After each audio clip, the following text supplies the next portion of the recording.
All right, so we really about to get into this in this video.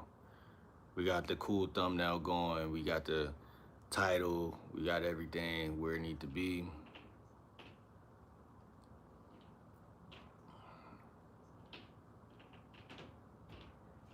We might even put a poll in here real quick.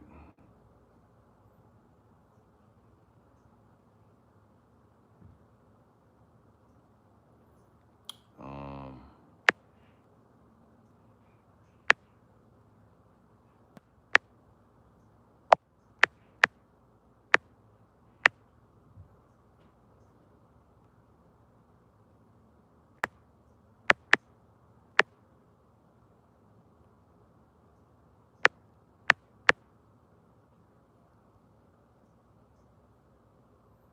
Avion was good.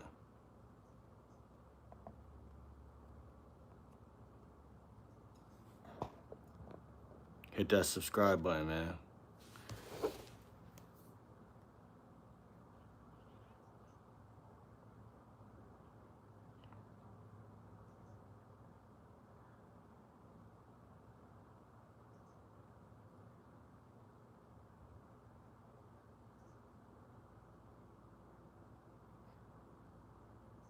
If it was go out, we'll have to go back and listen more to the.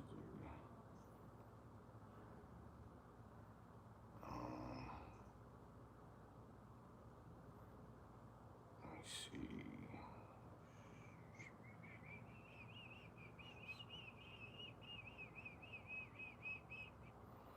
All right, so we 3 minutes in. We're never going to go beyond 3 minutes without ushering in the topic and what we're talking about.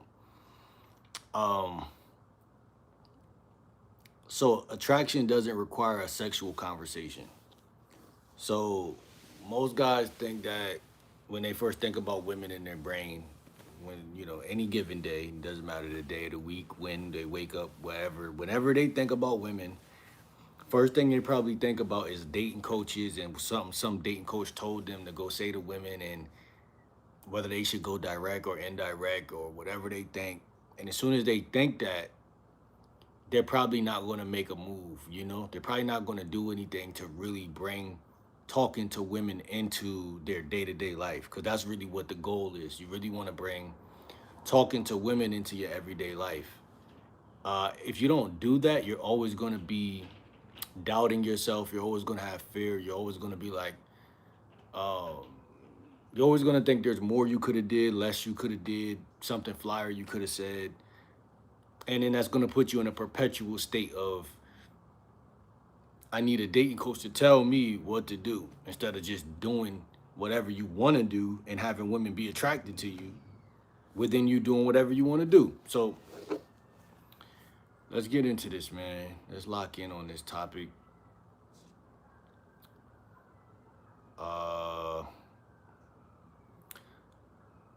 My strongest material is the paradox. So I want social reps. I want y'all and me and y'all to have social reps, because they can get you into flow. And that's what we want. We want flow. We don't want chaos. And that's the biggest thing I'm trying to push on this channel. Chaos is all over the place. As we seen in the last vlog, last video, people in your town. It's a lot of crazy shit going on. And that those things make people not do things in life. Like, those things make people not as socially thorough as they could be. So you want to get into flow, but you don't want the pursuit of the outcome to destroy the conversation. So a lot of guys, again, go to Starbucks, see pretty woman, open up conversation, but your intentions might get in the way of your own game. So if your intentions are, I want to sleep with her, I want to get her number, I want to look like I'm cool, or anything in those three categories, it can snip or neuter your own wings in the midst of talking to women. This is some game. We only got one view in here again. I don't know why. Hopefully that changes soon. I don't know what's going on with the fucking viewership. But you definitely want to make sure that you don't step on your own feet when you're talking to women. And a lot of guys gonna do that automatically. And I'm telling you how. Uh so let's go to point number one. Let's go to point number one. Let me see. Oh, if this phone covering the joint.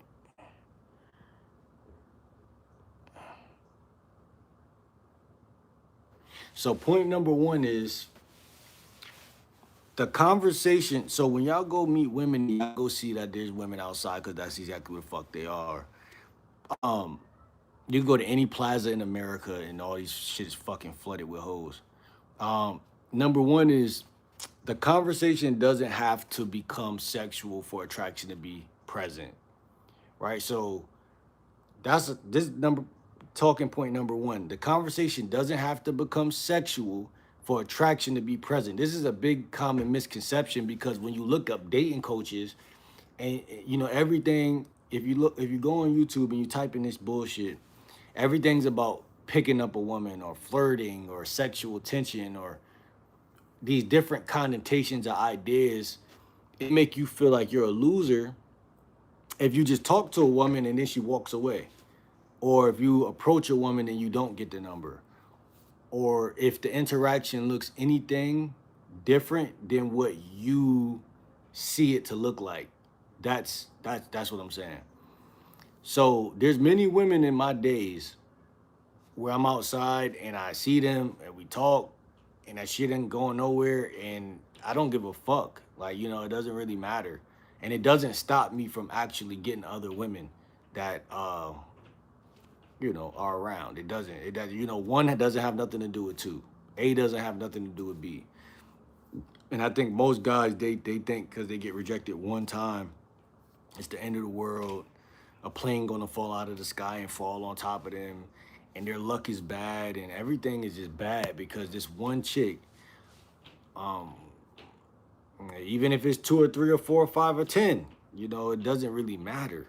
You know what I'm saying? Those things make you feel like you failed, but really you just didn't run into the women that's really highly sexually attracted to you, and so it wouldn't make a difference either way.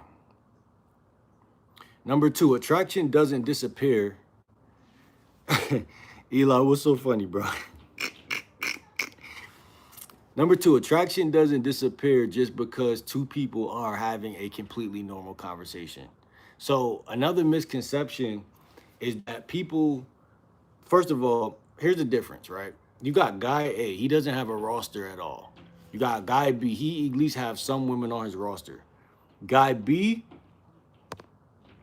he understands this point number two. He understands that attraction doesn't disappear just because two people are having a completely normal conversation. So a guy that knows that he's sexually attractive and he got women on his roster, he could go to Starbucks and talk to women and fail all day and then still call a shorty on his roster and still fuck. So he doesn't have the same, he's not easily intimidated by rejection like the guy who doesn't have anything. He's like, that guy is like moving in a different form. It's two different people. So that's important too. Roster versus no roster type talk, Because we must remember that whenever we think about like the dating world, like two guys talking to each other about women don't even make sense if this guy don't got a roster. This guy do, like, it don't make sense. That's like a nigga with no job talking to someone about a job. That conversation is a waste of time, you know what I'm saying? Unless that guy trying to teach that guy how to get a job. But I feel like everybody who don't get women, they think they know how to get them. And that's the reason why they don't get them. Or 10 is crazy. Oh, I didn't even see what you said. Or 10 is crazy? What's 10? What's 10? I probably was saying something about that at that point. What you mean by 10 is crazy? Because my phone is covering that part of the joint. All I seen was the laughing emojis.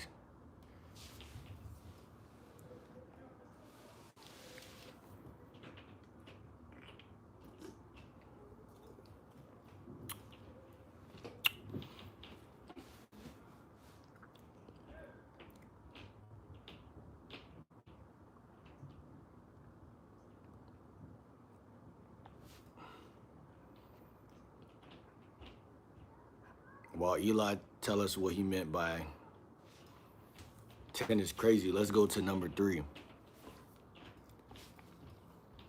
See, because I'm telling y'all, like, if I was to go to Chipotle right now, I promise you, I'm not even trying to holler at hoes until I see one that I'm like, oh, nah, she look good as shit. Or I could see myself crushing that. That opens up. Shout out to Prince for joining Discord. Y'all could join Discord too. It's on my Instagram story, and it's also, you know what I'm saying, we could chop it up about gaming there. And when I chop it up with y'all give me more like ideas to talk about anyway. Motherfuckers just gotta stop being anxious for no reason. For real. Wait, what I say though when I said 10? You said 10 is crazy? What was I saying when you said that, bro? And that's the thing, bro. The shit I'm telling people is gonna stop people from being anxious.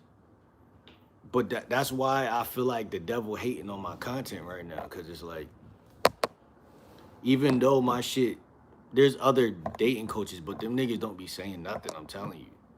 Like, I'm not talking about the big ones. The big ones be saying something, but it's a lot of guys who don't be saying shit.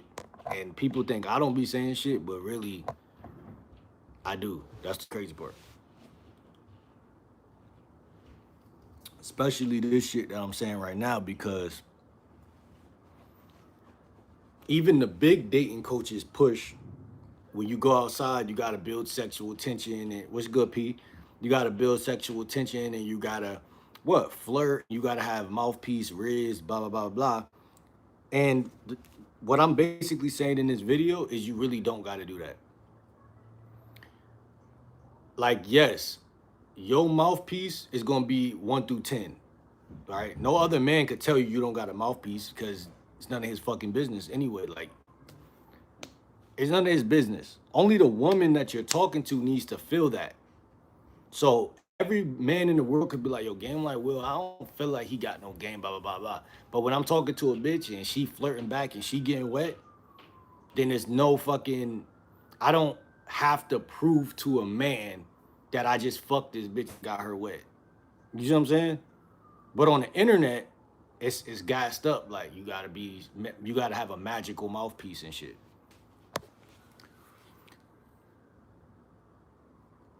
Appreciate for the thumbnail too, bro. Exactly. That goes for dressing.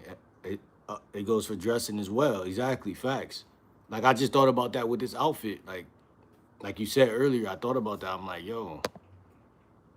Like, when I was throwing this on, I'm like, this shit kind of trash to me, but I don't know what other people gonna think. You feel what I'm saying? So, of course, I care what I think, but it was decent enough for me to throw it on. But I know someone else might see it and be like, nah, he tried to get super fly today. But in reality, I just threw on the only red jacket I could see at the time that was in front of me.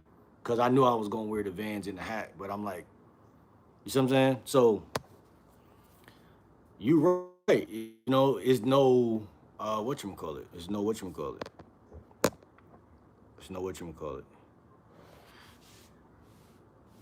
Um, but yeah, like if a chick like you and you appeal to that woman, motherfuckers could hate. Motherfuckers could be like, why she choosing him? Or girls will probably say the same thing. Like, people just that are single or ain't really doing anything, they get curious.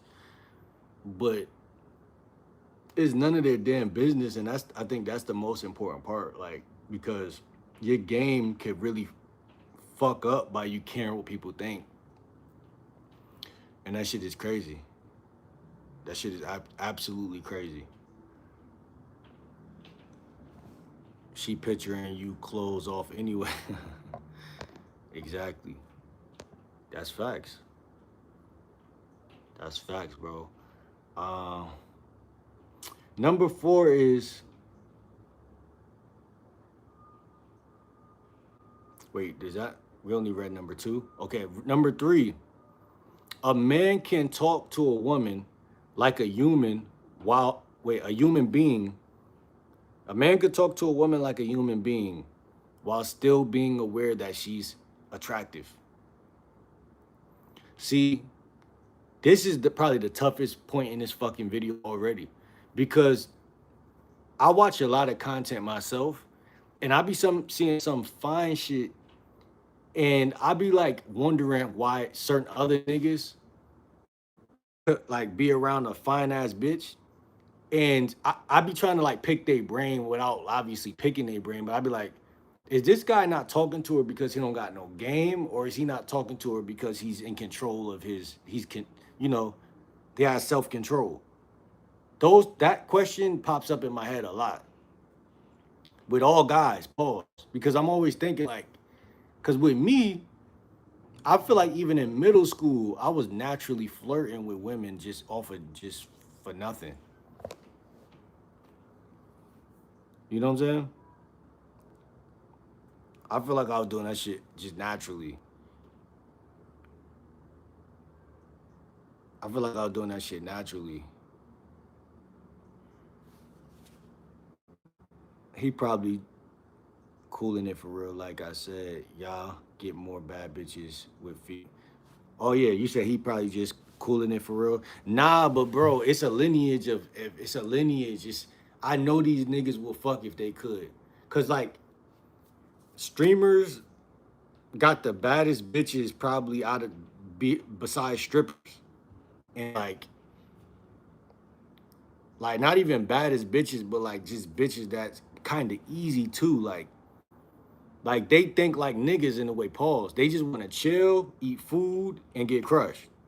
In my opinion, I could be wrong, right? But I feel like the community in itself is, if you're remotely attractive, then it's an easy crush. I feel like if you got money and you a streamer, even if you cooked, you still could eat. Like I'm not gonna say anybody's name, but you know what I'm saying. So I do believe niggas do just be chilling, cause like again, I've been in situations where I just be chilling and shit. But it confuses me. Maybe I'm just tripping. I don't know. He probably just cooling it for real. Like I said, you'll get more bad bitches with female friends than hanging around other dudes.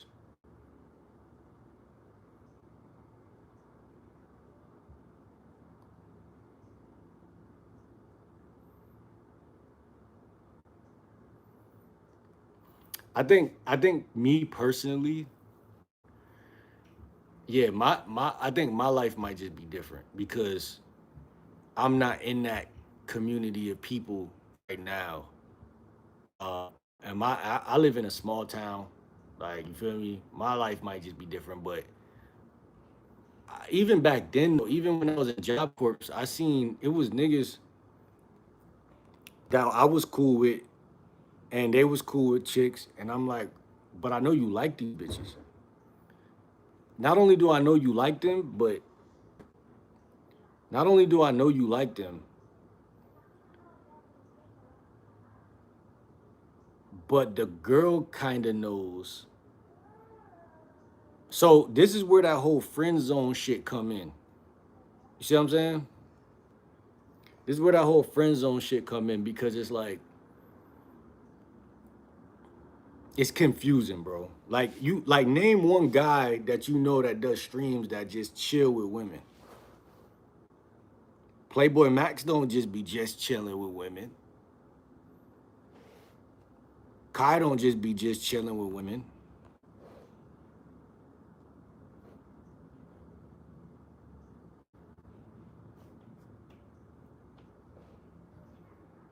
Rakai don't just be just chilling. Like he probably do it the most, but they not doing that, bro. They actually trying if they could. And we could even take it to the famous bitches. Like if they could smash Young Miami, they smash it. Even that podcast with Fabulous and all them niggas. If they could smash Young Miami, they smash it. If they could smash any of the females that they're around, they smashing.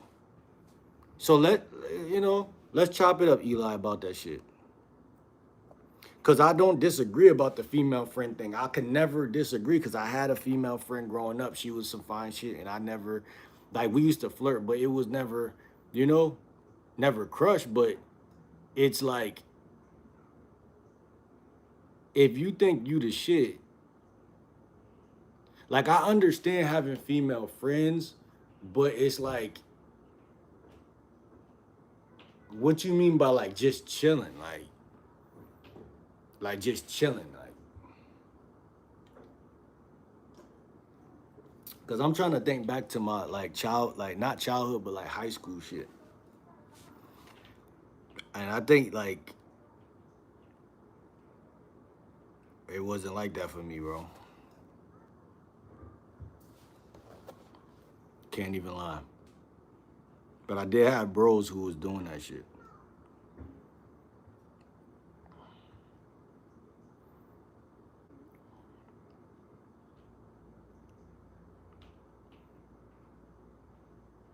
Like any chick I meet nowadays, like I'm not trying to be their friend or nothing like that.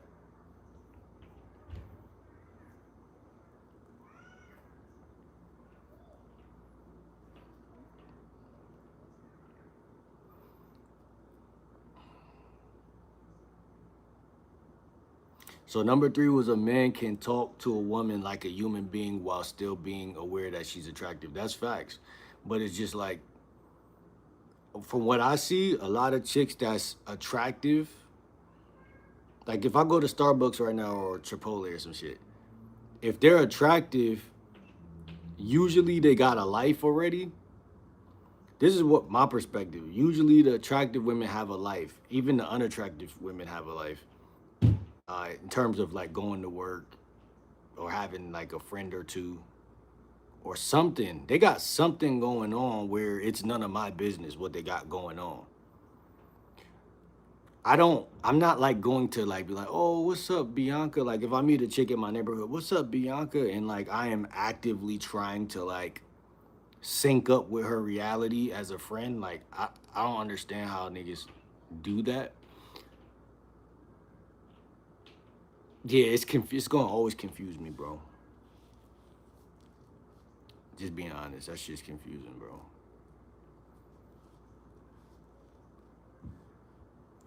What makes females what makes females but you in the friends put you in the friend zone? Like do most of them do it when they ain't feeling you like that? That's what I'm trying to figure out. I don't know, bro. Like I see like YouTubers doing that. Like DDG do that a lot. But you can see he liked the girls that he's doing that to. Rakai do it, but he would smash the girls he doing that to. So, like if I was around Yana, the YouTuber Yana, I think she looked good. But when she start talking, I'm gonna be like, oh damn, like you said, she goofy. I'm gonna be like, damn, bitch, goofy as fuck. I'm probably not attracted. I was just thinking this morning. I'm like from visual, she fine. Exactly. But she reminded me of this chick that used to be. She was like a friend in high school. Like you said, annoying. Like, but do that mean I'm not gonna? I wouldn't fuck. That's kind of catch 22 because it's like I would. I'll smash Yana any day. But once we become cool, it's gonna change everything. See what I'm saying? Dealing with that all day will drive my ass crazy. Like, what you mean, as a girlfriend or as a friend? Yeah, she'll drive me crazy as a friend. Like how Ben the Don be looking at her. Like that'll drive me. It'll be the same thing. Like, damn, you gotta be slow. Well, as a girlfriend, at least you could put her under some program. That's what I'm basically trying to say. That's why I can't really just sit there and be like, oh, like if I was in that big pod friend group of them, I'm gonna be like, damn, like I'm probably gonna try to fuck Yana off the rip in terms of flirting. Like I'm probably gonna automatically let draw that line in the sand. Like I'm a man, you're a woman, and that's how I was doing it at Job Corps as well. Because I'm aware that if I just sit there, she's gonna place me where she wants to in her army of guys that she just is like, okay, I'm fucking one guy, but every other guy is just some guy. And not only that, I'm not doing it to like penetrate her circle or her social circle in that way. I'm just showing up to school or wherever it is, and I'm just minding my business so much that is like he don't really fit into my army that I control. Like when I went to Job Corps, it was chicks like her, or it was chick like you feel me. But if I think you look remotely cute, I'm probably gonna flirt with you, and it's not really I don't see it as thirst, but I do see how it could be interpreted as thirst if it don't work. Like if it works, then people just be like, oh damn, he must get all the bitches. If it don't work, then it's like, damn, he tried to talk to Bianca, and then Bianca, like you tried to talk to Yana, but Yana wasn't interested. It's not gonna kill your status, but it's gonna be like, it just didn't work. You know what I'm saying? So I understand being cool with pretty women, but I don't understand. Like I'll just be trying to see what other niggas be thinking in them situations. Now you thirsty? No, you not thirsty. Like when I was at Job Corps, nobody thought I was thirsty. Maybe a couple, like maybe a one female that, but it probably was a female I was flirting with, and then she was like, okay, this guy every time he see me, he on my bumper type shit. Like before I knew what high interest, medium interest, low interest was, it might be a chick that was medium interest, and I was working on her, but I couldn't read between her body language and the lines yet. So every time I seen her, I would flirt with her, but I had no game at that point. But she knew he get other bitches. So it wasn't like, oh, he just giving me his attention. Women would, and in fact, I think she was fucking with me. That the chick I'm thinking about, I think she was fucking with me, but she seen me with another chick and she was like, nah, I'm not. It was some chick named Jada or Jade that I used to flirt with at Job Corps. Some light skin shit. And this literally what she said to me. I'm not about to let you play me. That was what she said. She's like, I know you a player. I'm not about to let you play me. That was the last day I spoke to her. And then she got a boyfriend months later. But that was the last time I spoke to her. But I was working on her. I ain't gonna lie, I was working on her. She was type fine, I ain't gonna lie. But I wasn't really a player even at that point. But I was talking to all the chicks.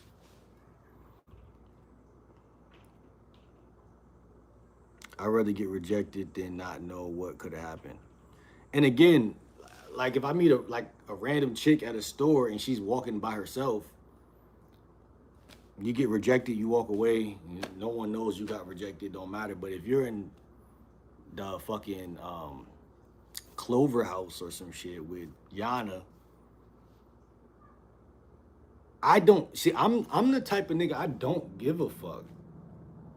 I just don't give a fuck, especially if a chick smiling at me and giving me a little bit of eye contact and giving me a little bit of, because women will do that, and I got a thing for that center bitch. I ain't gonna hold you. She's definitely getting flirted with. Not even gonna lie to you. She gonna be the first one. It's like Ben, uh, he probably done hit all Ari friends. Who's Ari? Oh, Ari G Herbo baby mom. Yeah, I fuck with Ben. Ben know how to move. He know how to move. Code word for she fucking on the low. What's the code word?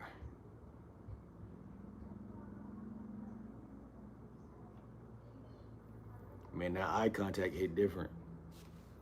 Not even like that's the thing. Social circle shit a little different because the chick that's the time when body language to me means the most. Like if I'm in a circle of people and it's chicks that's when the body language shit starts to take on significance. But in a natural, just walk to the store, see a chick on the sidewalk, like that body language shit, it still matter, but it's not really at the forefront. What's at the forefront is my mouthpiece and how I'm trying to get this shit to go down. Cause it's take it or leave it at that point. But in a social circle, cause you I never looked at myself as thirsty and I never even gave that shit any like I never watered that thought.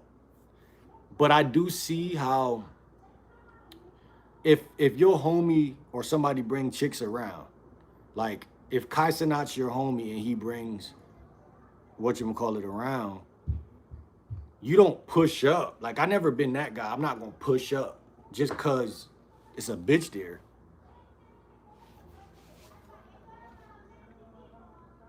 Yeah, exactly. Thank her for her time. Walk away. What do you do when a woman says I'm not interested? Will you just say you missing out on a great guy? Hell no.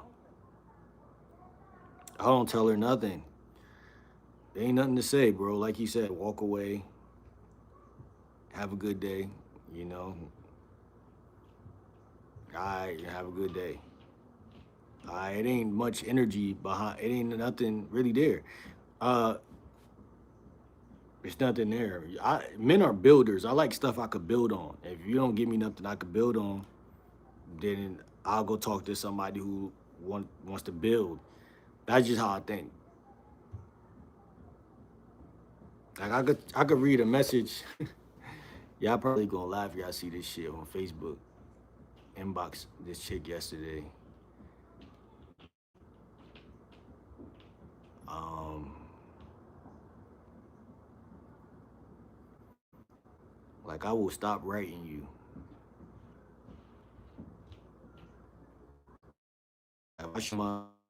I don't even got a lot of chicks in here, but I got a couple. You know what I'm saying? I'll show y'all my shit real quick. A couple of homies in there too, cause I be talking about dirt bikes and shit.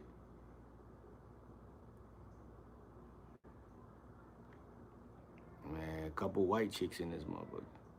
But hold on, let me see. It was a chick yesterday. Tried to asshole me. I said, "Excuse me, how you doing?" She said, "Horrible because you text me." That was her first message, chat. Horrible because you text me. What boss Mac top soil say? The nerve of a bitch. I ain't never get talked to like that. I'm just showing y'all. I'm keeping it transparent with y'all. Cause I talk to so many women that shit don't hurt me at all. So I'm just like, let me show these niggas. Cause yesterday I'm like, who the fuck she talking to? Like that shit hit me. Okay. She one of those type of chicks. And then all I said was, oh yeah, question mark. I said, you were sexy too, dot dot dot. Too bad you're a gnat. LOL. I promise you I said that. I was just bro. Listen, bro. I know that shit was corny, but I just had to. I sometimes you gotta experiment. You gotta experiment sometimes. Cause she getting real crafty and experimental with me. So I'm like, all right, let me keep it like funny. And cause she being funny. So let me keep it funny. And while also being honest. Cause like I don't convert it a lot of chicks this way. Because I'm not being, oh fuck you, bitch. Da, da, da. I'm saying too bad you look good, cause too bad you a gnat cause you look good. Oh, it in her head, she's like, what is a gnat? What is a gnat? You know, most women would say that, but she just was like, so what the last thing she said was boo hoo. So she was just a total bitch. It was a way I could convert that. So I just left her alone after that. I'm not gonna hold you. So I just stopped writing her. after that. But I convert a lot of chicks fast because some of them are just being away because they ain't shit or they perceive you as ain't shit. And that's okay. And I just wanted to read to you the worst messages that I got and literally probably my Facebook history. And it was yesterday. But a lot of other chicks wrote good, great messages um, within this last week to me. And those women and I are still in great talks. In fact, some of them are, you know, it's a lot of inboxes. No facts. I got a chick right here. Chick right here. Talk to a chick right here. I said, "Excuse me, how you doing?" She said, "I'm good, and you?" I said, "I'm great. You caught my eye." I said, "I'm great. I don't mean to be rude, but you caught my eye." She said, "LOL." She said, "That's not rude, LOL."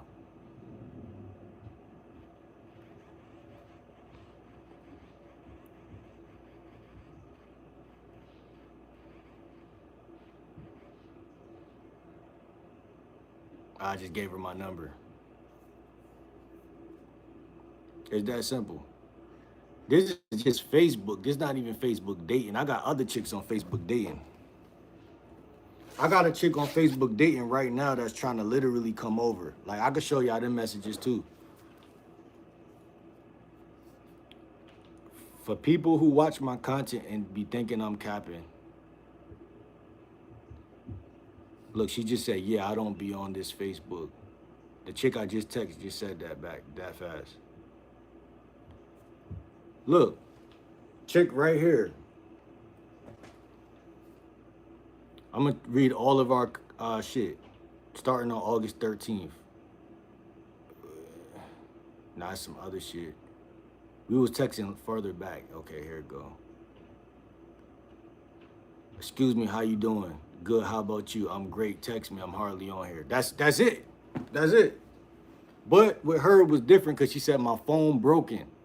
So I'm using a prepaid phone right now. That's what she said. I said, "What part of Blink you stay?" "Is in my town." She gave me the street. I said, "I'm on street." I said, "How and when you gonna come see me?" She said, "I probably can later if you're not busy." I said, "Specific time?" Question mark. She said, "I'm not sure yet, LOL. It depends." And she got some shit going on at her shit that's like her shit, probably her own shit going on. So it is what it is.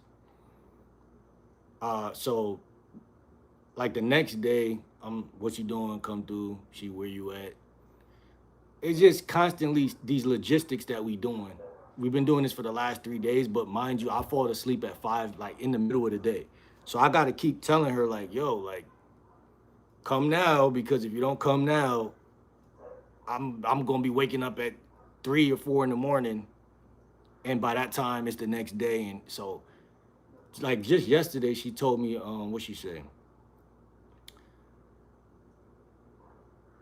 She said, "What's your address?" She said, "You live by the hotel." I told her, "You gotta come before 5." She said, "Yeah, it's raining and shit. You know, y'all know it was just raining like yesterday, or was it Monday?"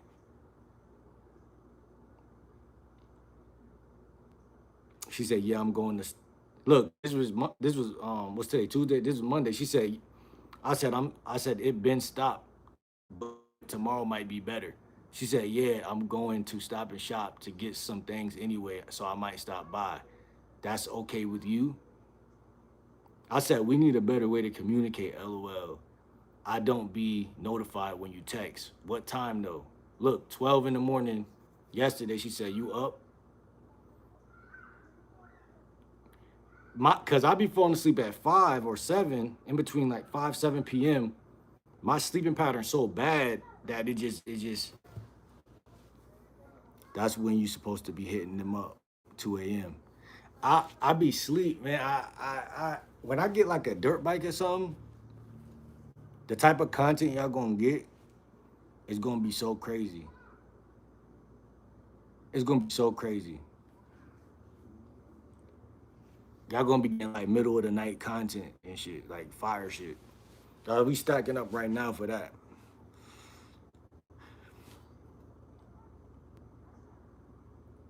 But I'm just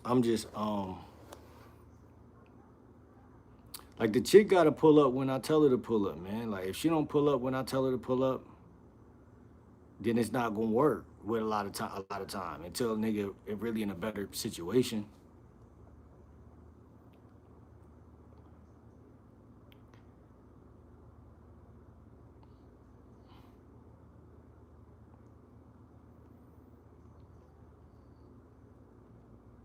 Like who likes you?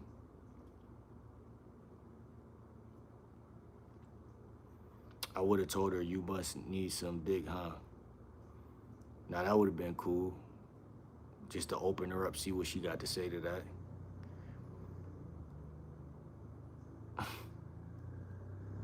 Or I would have been like, just say you miss me for real. Now I don't know her, so I don't even know her. That was like a random chick that was on my Facebook. That's um that's a lot of inboxes. They declined my Facebook dating because they couldn't verify my ID. What you waiting on, slime? Have you got laid with any of them on Facebook dating or Facebook? I'm gonna keep it a buck. With Facebook, I used to be overly popular on Facebook. Well, not overly, but I used to be somewhat popular on Facebook. Now I'm like 30, bro. My shit different now. Like I only got like 30 friends or 40 friends. 30 to 40. I keep it like 30 to 50 friends on Facebook. So like if you on my Facebook, you a chick that we done been talking and having constant conversations. So I'm sure if I could remember, I smashed chicks off of Facebook, gang. Like you feel me? But a lot of my you know, my buckets come from IRL, like in real life, or like I know I don't smash some shit from Facebook. I just can't remember. I ain't gonna hold you. But all that shit gonna happen now anyway. Cause I'm gonna keep it a buck. I haven't even been really trying, and my picture's been trash for years. Like my media presence been trash for years. Like I'm talking like before Job Corps. Like I stopped going on Facebook. Like when I was like 21, 22. After I got out of a relationship around that age, and me and my dad was hanging around each other every day, all the time. I wasn't even fucking with no social media shit, and my whole social media existence kind of went away in that gap of time. So just make sure you FaceTime them hoes. FaceTime, what that mean? FaceTime. That's what you supposed to be hitting them up 2 a.m. I need to stack up my roster or roster. Only thing open is 7-Eleven and some thighs. Man, I'm not a night owl no more, man. I was doing that shit a couple months ago. It don't even matter, bro. The time don't matter. It just I like during the day because it's like I don't know, it's different, bro. But at night, like once the sun start going down a little bit, this one thing I understand. If a woman like you, she pulling up during the day, and that's how they be thinking about us too.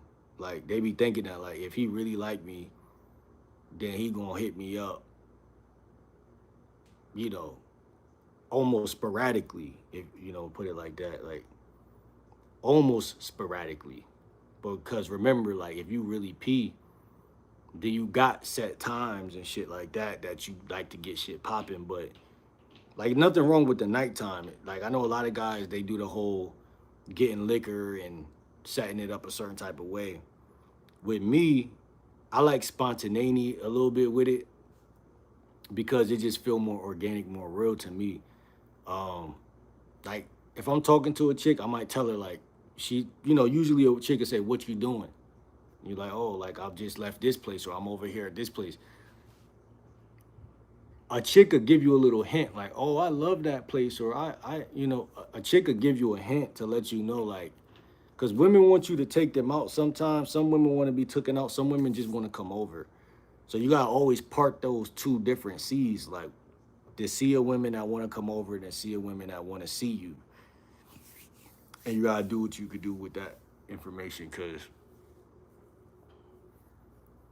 I mean, you could tell any chick just pull up, but that's, some women I tell pull up. Some women it's like this chick might want to go do something. You know what I'm saying? It just depends on her. Uh,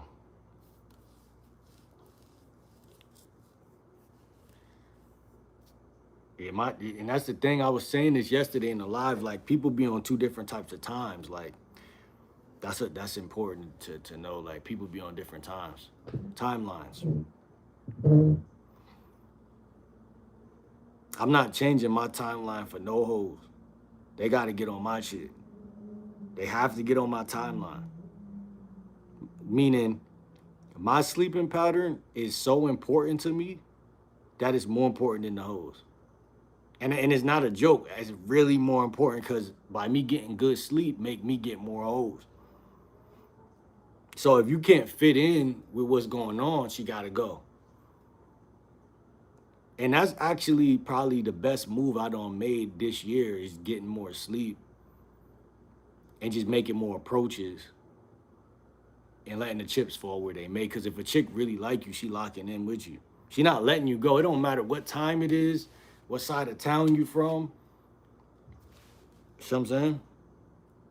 I think it would be better to ask a woman out in the grocery store.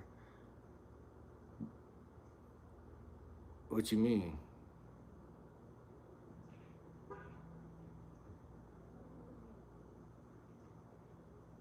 Bro, my shit's just, I think my shit's, I don't think they broke. I think the charger to them shit just broke.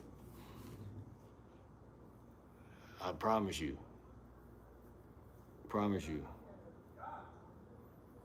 But we gonna find out how to get some more chargers. Charger for where to get the charger from.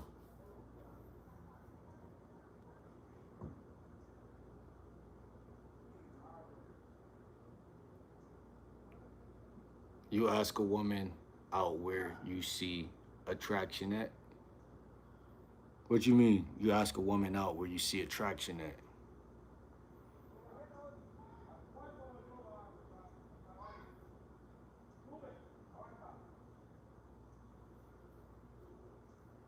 Do you consider yourself an extrovert or just a chill dude? I don't consider myself either one. I don't consider myself either one.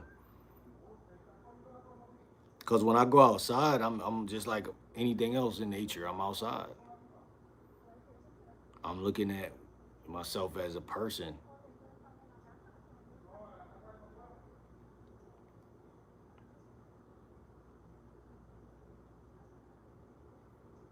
Fine women are everywhere. Don't capitulate yourself. I don't know if that's the right word. Don't capsulate yourself to one plaza when there's 30 plazas. If there's 30 plazas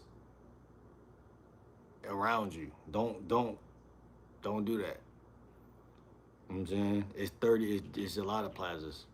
There's a lot of women. And then you just ask them for their Instagram or their number, or give them your number and just keep it moving. I don't care where you at, the beach, Dunkin' Donuts, gas station.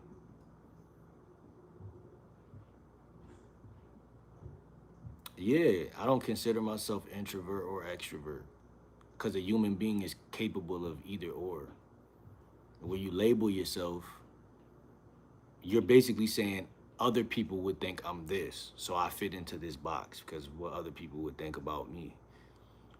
I'm not an introvert. I'm not an extrovert. I don't hung with outgoing people. I don't hung with people who are nervous in social situations. Like when I went to Job Corps, my roommate was nerdy. But again, even then, I didn't label myself. introverted or extroverted. I let people tell me. Like my female, but I don't call her my female friend. I looked at her as a friend, but she liked me. But she was like, "Oh, you're popular. Like everyone wants to be cool with you and shit like that." And I was like, "For real? Like I didn't even see it that way." But then when I really thought about it, I'm like, "Yeah, I do." Everybody be around me. Everybody be in my face. Like what it was so easy to conquer a place like that. Like when you come from a town, like it's a lot of big personalities in my town or my city. A lot of people who don't dick ride, they not like that. They like into themselves so much that as long if you cocky and they're cocky, y'all will never really probably even cross paths because yeah, you can't even label you. It wouldn't even make sense because if you're on a channel that's all about growth, like and everything we talk about is about being social, like you gotta stop labeling yourself because it's gonna contradict your growth. Like, you know what I'm saying?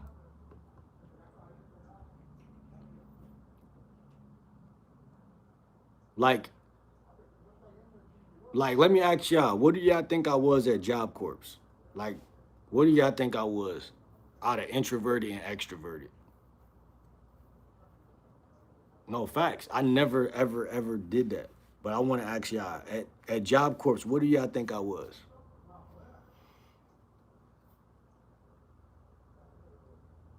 Because I swear to God, I was just being myself. Like, that's literally what the sauce was. Like, the sauce was just that. The sauce was just that. Like,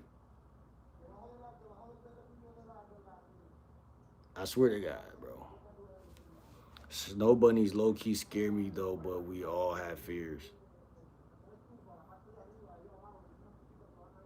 No, we don't all have fears. Like, listen, a fear is just a thought that you allowed that shit to become fear. It's and it also fear is inexperience. Fear is just inexperience. That's all it is, really. Because when you saying that, what you really saying is, I don't talk to enough white women.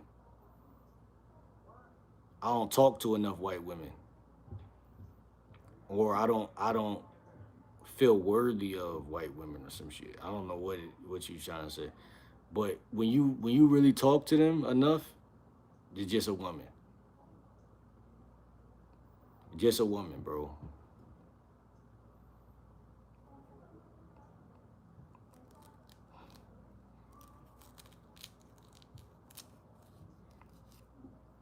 You dig what I'm saying?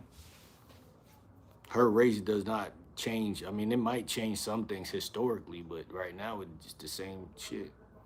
Like there's some white women that's like, okay, cool, like she's not interested, but it's like that's my whole point with this video though. You could be around beautiful women and you don't gotta try to like you don't gotta flirt like that. You know what I'm saying? You don't gotta flirt.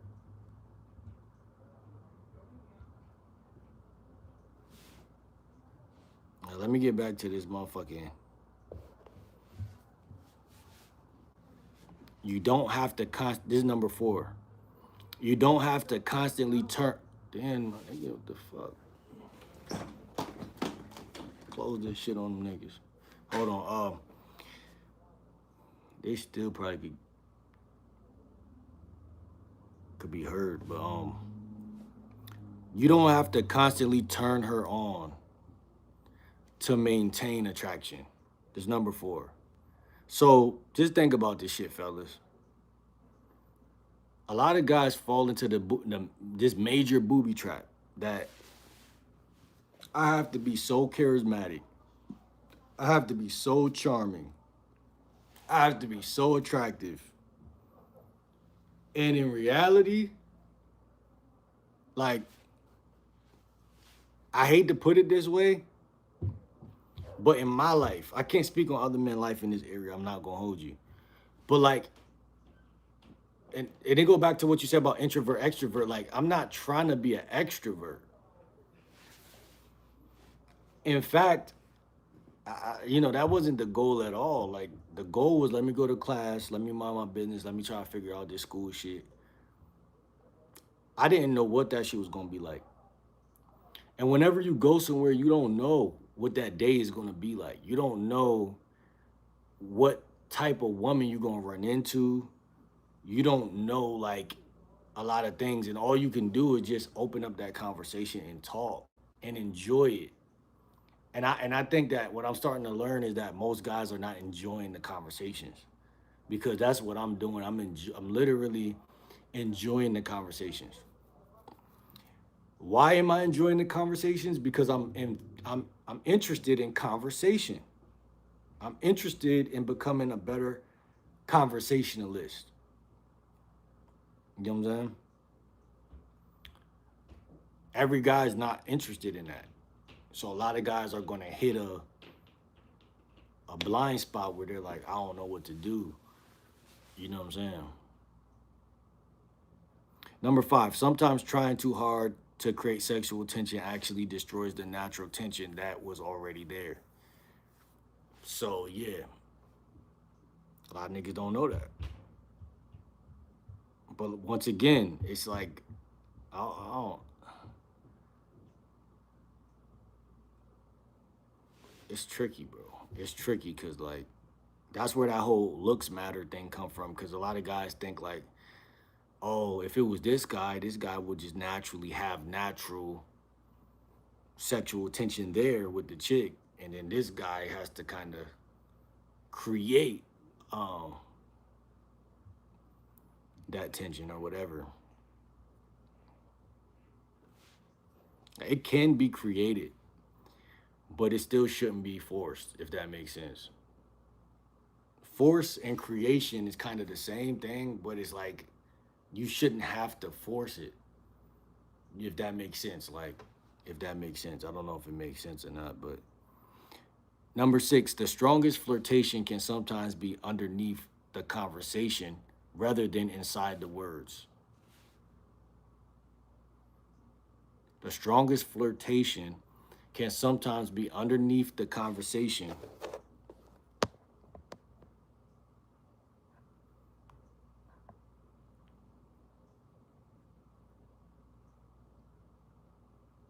underneath the conversation rather than inside the words. I'm gonna keep it a buck. I don't even know exactly what that means, but I kind of can see what they talk about. I don't really understand what that means exactly. Could be sometimes underneath the conversation rather than inside the words. I guess they saying like the energy you give off could be more flirtatious than the actual words itself. Number 7, eye contact, tone, playfulness, confidence, and presence can communicate more than sexual lines. Eye contact, tone, playfulness, confidence, and presence can communicate more than sexual lines. That's very true. Very fucking true. And when we talk about, I always tell y'all, go to the nearest plazas that y'all have near y'all. A lot of this stuff just natural, bro. A lot of this stuff is so natural that I feel stupid talking about it sometimes. Cause it's like you don't have to really practice that. You just have to go and show up. And the longer that you're outside, it'll pop in your head at some point that, oh, maybe I should be staring directly at her instead of looking at the ground. Or maybe I should be conscious of my tone. Or maybe I should be trying to be funny and playful instead of, acting all shy and shit. Number 8, you don't need to make every interaction progressively more sexual. You don't need to make every interaction progressively more sexual. All of these things are things that y'all either already know or should learn the more you talk to women, because you're not gonna every time you text or talk to a woman make it about sex. You wanna pepper that shit in there, But I think the more game you got, the more time you look at timing. You're like, okay, cool. We've been talking regular. Now I'm about to say something flirty, or I'm about to. It's like you start to time things, which is why I tell you how to talk to a bunch of women, because if you don't, you can't time anything. I don't think niggas see that. It's like if you don't talk to 15 women a day, how are you gonna time when to say something flirty? Like I just showed y'all how my inbox look a little bit. I also got messages. I got women in different places, and they're kind of like hanging on, waiting for me to hit them back. And when I hit them back, I can choose whether to be flirty or to say something funny or to say something stern or to say like I can be creative because I trust that those women aren't going to not text me back. I think that's important too. A lot of guys don't trust that the woman is not going to text them back. They think that like, like they got so much pressure on them. Like, yo, if she don't text me back, blah blah blah blah blah. You know what I'm saying? That's the two different guys. Guy A don't got that pressure. Guy B do got that pressure. That's why I said a guy with a roster can't really connect with a guy that don't have a roster. They not. It's not going to be. He not going to be able to teach the guy with no roster nothing, because the guy with no roster, everything he do feels like it's always like he feel like everything he do, like he got a lot of insecurities. Like the guy with no roster feel like every time I talk, I'm trying to get something or I'm losing something. The guy with a roster feel like I'm just throwing my fishing rod in the water and seeing.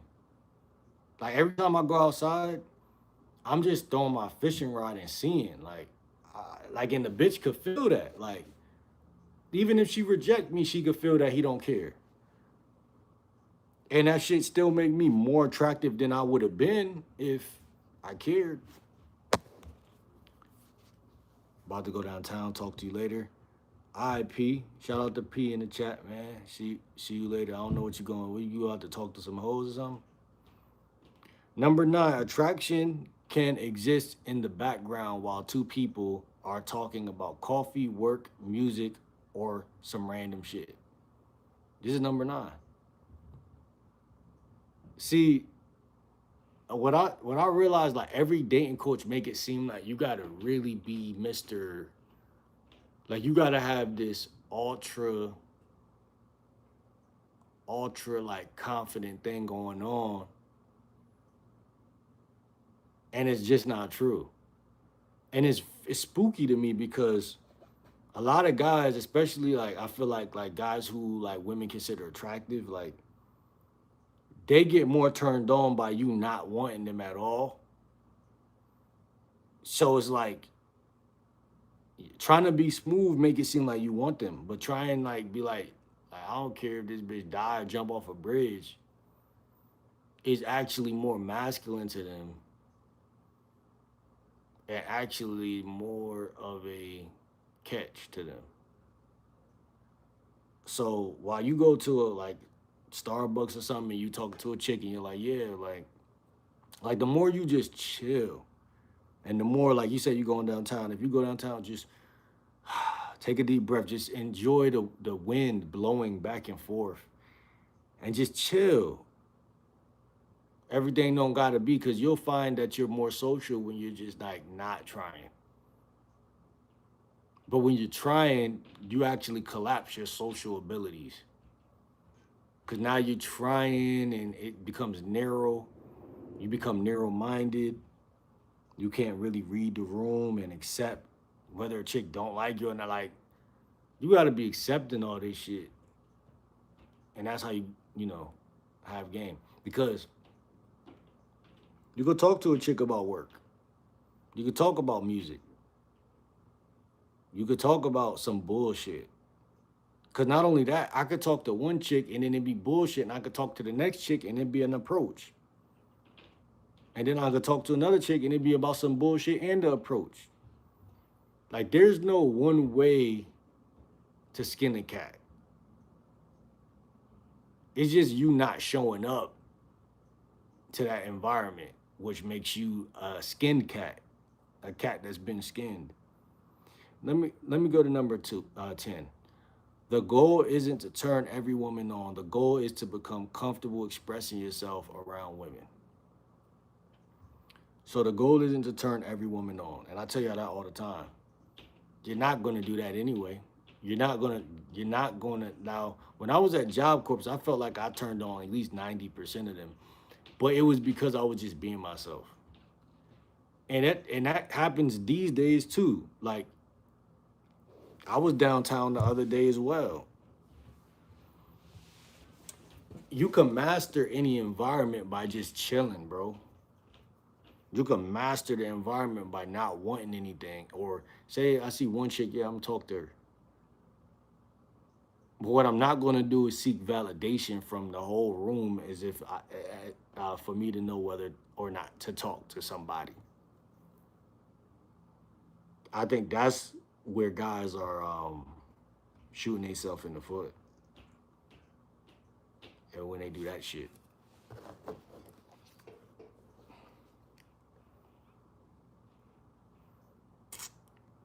Let's keep going. We got a couple more, but I really want to get into this. This the best part of the video right here.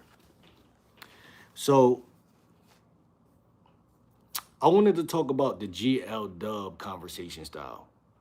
GL Dub conversation style. Um,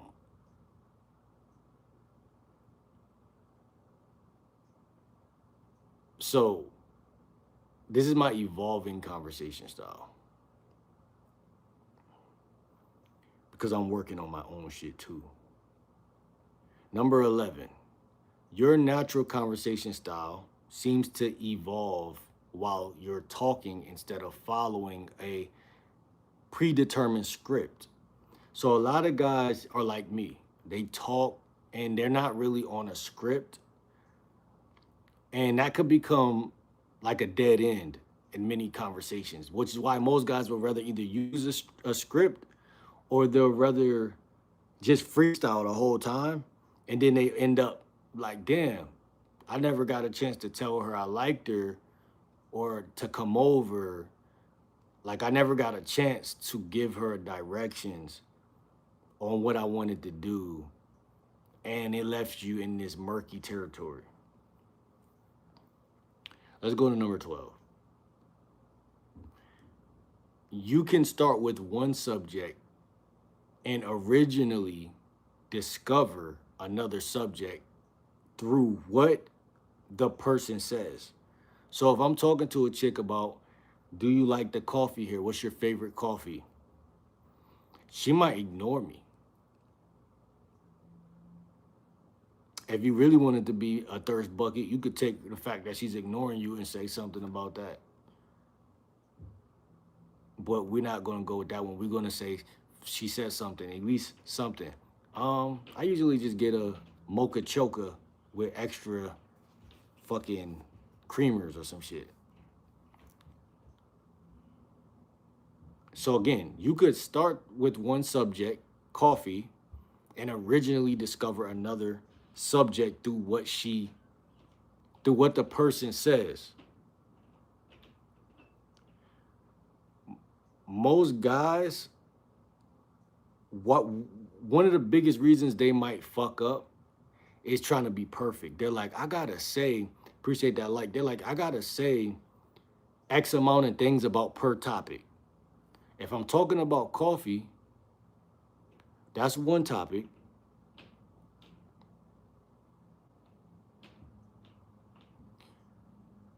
So I tell guys they should have 5 to 10 topics.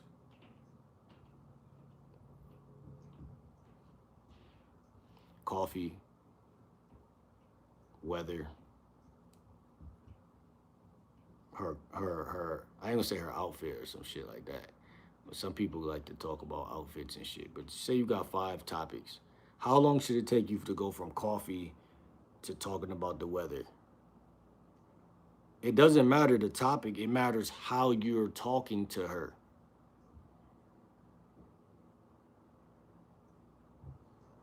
Some topics are naturally more seductive. Some topics are naturally more dirty. Some topics are naturally romantic. Some topics they just have more flow and more, but guys can't get into the depths of the topics because they don't feel worthy of talking to the woman in the first place. So you can't guide her to the topics. So you could start off with coffee, but it's about where you're gonna go. When I was downtown the other day talking to that chick that I was telling y'all about, I just let the conversation flow. She was already attracted to me, so we just was. It was like bouncing off of each other, ideas and talking points, and there was no real thing to me. It didn't matter. Um, but it was like this. You can start with one subject. Started off with the meta glasses. Are you recording me? Da, da, da, da. Originally discover another subject through what the person says. Women do this effortlessly. Men struggle with this, in my opinion. Let's go to number 3. That's different from people who think conversation has to be linear. Topic A, topic B, topic C. Now, I know I just said that. I have 5 topics. But I'm trying to mesh both worlds together. Because sometimes as men, we want to think we know what to say next. But sometimes as men, we got to be open to what's being said. So you got to be able to do both. But what I notice, even with family members, when I'm around certain people, they jump from topic to topic. Like a lot of women, y'all would notice, like women jump from topic to topic all the time, especially if they trying to manipulate you in that conversation. They'll jump from topic to topic. But when you're talking to a chick that likes you, she should be more likely to follow your topics. And that's a distinction you got to make from people you know in your neighborhood and family, and then women that you meet out in public. And you'll see that distinction more often than not. Number 14, your strength is associating. Well, this is what ChatGPT said my strength is association. One thing reminds you of another thing. So when I'm talking, ChatGPT basically said this is how I talk. My style is association. Like I'll be talking about like women, and then I'll talk about like why guys get treated a certain type of way by women, and then why guys should have never let women treat them. That's association style. So one thing reminds you of another thing, and suddenly you've explored a completely different idea. That's fact. That's how my conversation usually is built. And I found that this way of talking doesn't do good with women. Like this way of talking is not the most attractive way to talk to a woman. So I had to figure that shit out. Because conversation is more nuanced. Like especially like when you're attractive with women, it's more nuanced than that. It's not really it's not like something unraveling. It's not like conversation is not like allegory like that. Like it's not like algorithmic like that. It's not like one thing led to another. That's not really good conversation as a man. You want to have like what do you say? Suddenly you're exploring because that's what I'm saying. You could be talking to a woman if this is the way you talk to women, then it makes sense why women are going to flake and act funny because they're basically saying this conversation is not going nowhere. If you talk through association, most guys talk through association. Like you might be talking to a chick and she's like, "Yeah, well, I love attention," and then you're like, "Oh, I know a lot of women that like attention." You're not supposed to say that right there, but that you're being yourself and saying what you want, but it's not the smoothest thing you could have said. It's just the next thing that you thought to say. It's the next thing. It's the associate. Your brain made an association. Oh, I like Chipotle. Damn, I wish she was a vegan. I hope she don't got the gut, but I hope she's ever been. So the conversation starts to turn into something outside of what you're really even trying to do. Most people talk this way. It's like going with the flow. It's not really the best way. Number 15, that style can create interesting conversations because you're following the energy of the interaction rather than following a script. I guess ChatGPT trying to tell us why it's a good thing, but I'm telling y'all it's actually could be either or. Number 16, the danger is following your internal thought process to become more interesting to you than the actual person you're talking to. Is allowing your internal thought process to become more interesting to you. So a lot of times, like I said in conversation, this could make people less interested in talking to you because it seems like you're just going off on a tangent, talking about what you want to talk about, and not talking about exactly what they want to talk about or what the two of you can be talking about, which is way more powerful than just saying whatever you want to say. Number 16, number 17. So your practice should be follow your thought, then return the ball. 18. Don't tell your story. Give her something to respond to. 19. Conversation isn't a monologue with another person standing there.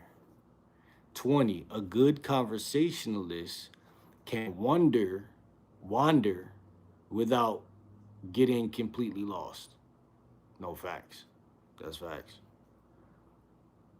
So if someone was to go to Dunkin' Donuts, Starbucks, real world practice, 21 would be don't approach every coffee run like you're going hunting for women. 22, have your own mission, coffee, walk, filming, thinking, whatever.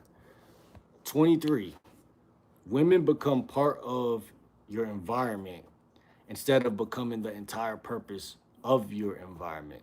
24, that's a huge psychological difference. I'm I'm living my life and talking to women versus I'm going outside to find women. 25. If a woman looks receptive, practice starting a conversation. If a woman looks receptive, practice starting conversation. If she looks clearly, this is number 26. If she clearly looks busy, don't take that personal. Number 27. Someone being mission oriented doesn't necessarily mean she's rejecting you. 28. She could literally be thinking about work, school, her kids, her coffee order, or the next place she needs to be. 29. Two people can occupy the same physical space while being on completely different timelines. Number 30. That's one of the biggest lessons. Different timelines don't automatically mean negative social feedback. The paradox timeline, wait, the two paradox timeline. Let's talk about that real quick. Number 31. You might have 20 minutes available for conversation while she has 90 seconds. Number 32. You might want to explore the interaction while she's simply trying to get her coffee. Number 33. That doesn't mean either person did anything wrong. Number 34. Sometimes the interaction is supposed to be 30 seconds. Number 35. Sometimes it's 5 minutes. Number 36. Sometimes she gives you Instagram and leaves. Number 37. Sometimes you get an unexpected deep conversation. Number 38. Don't judge the quality of an interaction solely by how long it lasted. It's what most people be trying to do. Number 39, a short interaction can still be a successful social rep.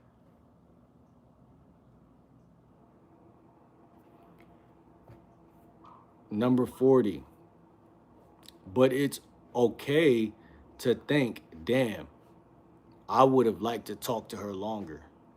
You don't have to pretend every outcome is perfect. Next, we got becoming less outcome dependent. Number 41 is when your entire life isn't centered around getting women's attention, your interactions can naturally become less needy. Number 42, you're building other sources of identity, your content, money, hobbies, fitness, walking, biking, business, creativity. Number 43, that gives you somewhere to return to psychologically after the interaction ends, whether it goes good or bad. Number 44, you're not asking one woman to provide your entire sense of validation. That's a death trap. A lot of guys fall into that on a daily, weekly basis, unconsciously. And it's so easy to fall into that because human beings are just wired that way. But number 45, and ironically, that can make social interactions feel smoother. Number 46, but don't turn working on yourself into another pickup tactic. You don't level up to manipulate attraction. You level up because you actually want a better life. Number 47, masculinity shouldn't mean performing dominance. It can mean being grounded enough to remain yourself. 48, the best social, we only got two more after 48. The best social skill isn't knowing the perfect opener. It's being able to recover naturally when the conversation doesn't go how you expected. Number 49, your practice isn't make every woman like me. It's become increasingly comfortable being it's become wait, hold on. Your practice isn't make every woman like me. It's becoming increasingly comfortable being myself around women.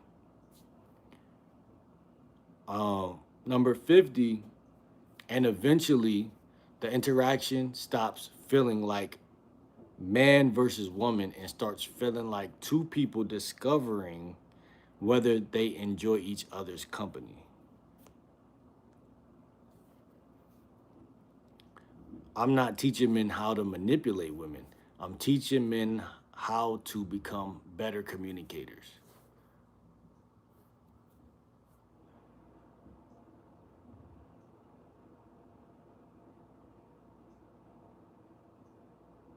So when guys flirt, some guys seem like they're natural, some guys seem like they're sacrificing something to be that way. Um,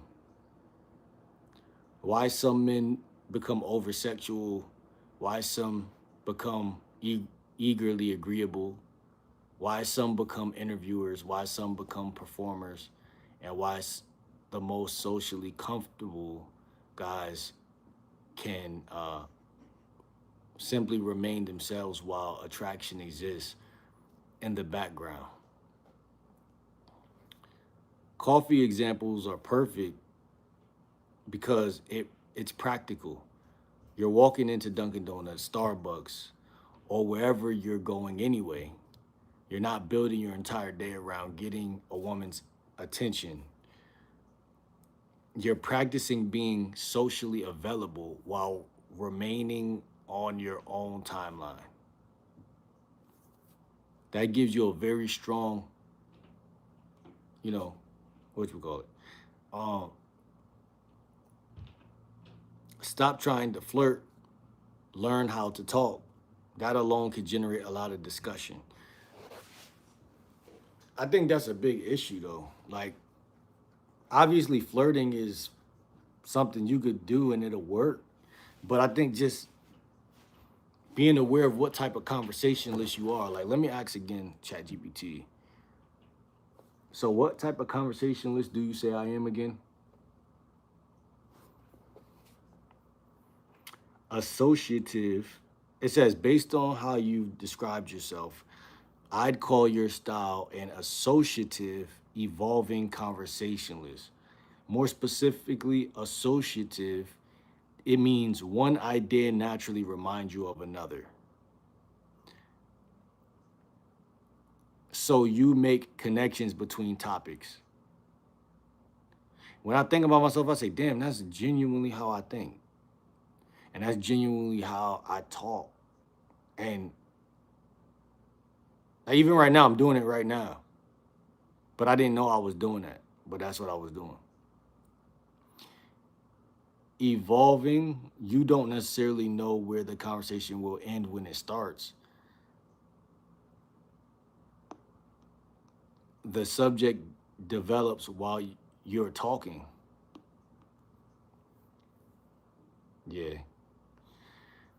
Contextual, you like talking, you like taking thing, wait, you like taking something happening right now and connecting it to a bigger idea about people, dating, masculinity, family, society, etc. Reflective, you often talk, then analyze what you just experienced and extract a principle from it. Analytical, analogical, you frequently explain things by comparing one situation to another, like comparing family dynamics to approaching women or comparing conversations to being on different timelines. And then lastly, we got flow oriented.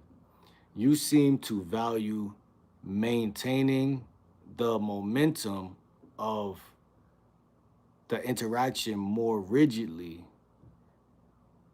I mean, more than rigidly staying on a predetermined topic.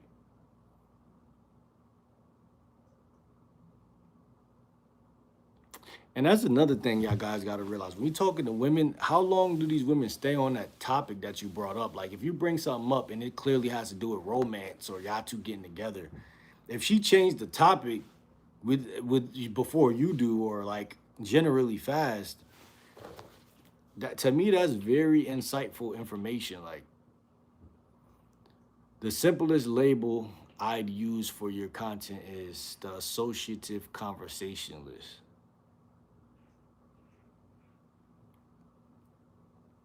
The associative conversationalist. Your strength is depth through connections. Your potential weakness is over association. You can make so many connections that you accidentally leave the original conversation behind. So your best practice with women isn't necessarily stay on topic. It's follow the association, explore it, bring her into it, see where she takes it. That's probably much more compatible with your natural style than trying to become a super linear question answer conversationalist. So it says follow the association, explore it, bring her into it. What you mean bring her into it?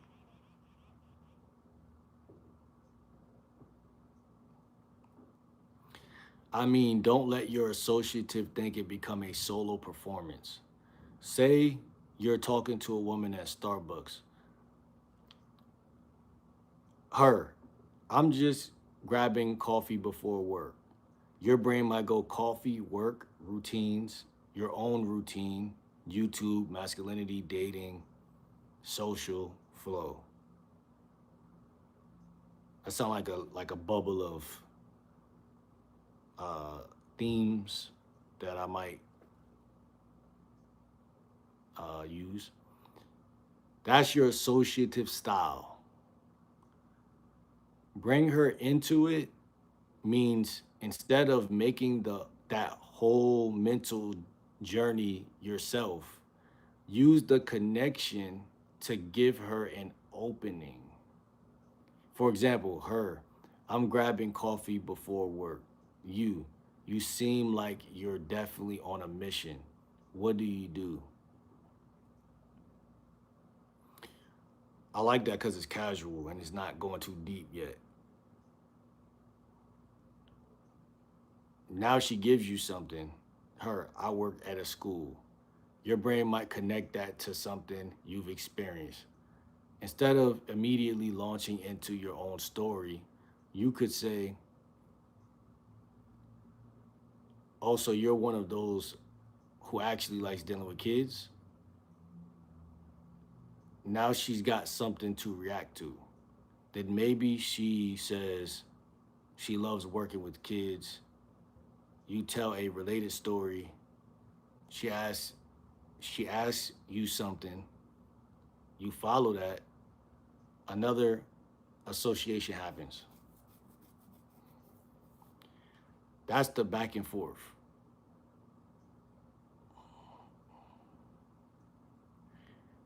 Your formula is basically her, your association, give it back to her response, your next association.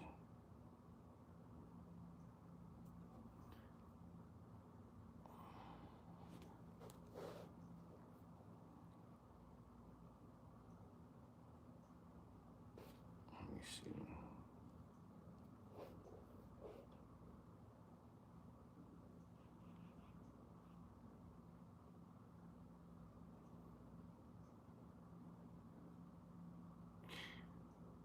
It's so crazy because things could sound corny on this phone, like when I'm recording myself saying this stuff, but like when you're really texting a chick or talking to a chick, this stuff is really what it be going on. Like a lot of association, a lot of conversation is just associations. Like, and it happens so fast that your brain won't even break this shit down, but you'll be doing it. It says my formula is not her, your association, 4 minute game monologue, completely different subject. That's way less like organized conversation. Like she say something, I associate that to something, then 4 minute game monologue about whatever, and then completely different subject right after. And importantly, bring her into it doesn't mean interrogating her with questions. You don't need where you from, what do you do, how old are you, what's your hobbies. Sometimes guys could just go, we could just take that route and be like, this feels way easier, and I'm getting. Sometimes women will be responding. You're like, okay, well she's texting back, but what are you doing to get her to text you back? You're asking her a bunch of shit that's easy to answer. That's an interview. For your style, it's more like sharing an observation and leaving a door open for her to walk through. That's where your associative style could actually become a strength.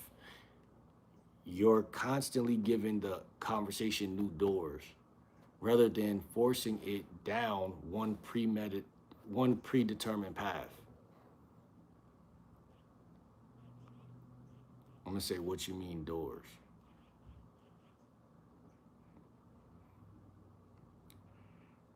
By doors, I mean little openings in the conversation that give her something easy and natural to respond to. Because again, wouldn't that be where you from? How long you been out there? I used to live out there. Have you ever been a vegetarian? You know, you could go down that interview thing like without knowing you even doing that until you finally get to like question number three. Because what most guys is they'll ask these interview questions and then finally the girl will go deeper on one of those questions and then the guy will capitalize off of that. And then the guy, this the crazy part, the guy will think he has game because he's getting a conversation out of a chick. Um, think of your associative style like this. You notice something, make a comment. That creates a door. She chooses whether to walk through it. Example, I'm just getting coffee before work. You could say, you look like you're on a serious mission. That's a door. She could say, I'm already late. She could say, no, I just look this way. She could say, I hate mornings. She could say, yeah, I work nearby. Each each each answer gives you a different direction. Another example, you're walking outside and notice she's carrying a book. You could say, that's actually the first thing I noticed. What are you reading? That's a door. If she tells you the book is about psychology, that creates another door. Oh, you're into psychology? That's dangerous. She laughs and tells you why she likes psychology. Now you have another door. You might then connect it to your own interests. That's funny because I actually spend a ridiculous amount of time thinking about why people do what they do. Now she might ask, like what? And boom, now she's entering your world voluntarily. That's what I mean by bringing her into it. The key distinction for your style, you don't need to constantly ask questions. Your natural style is probably better represented by observation, comment, association, invitation, her response, association, rather than question, answer, question, answer, question, answer. See, this is the two different distinctions. You got question, answer, question, answer, question, answer, guy A, and you got guy B, observation, comment, association, invitation, her response, association.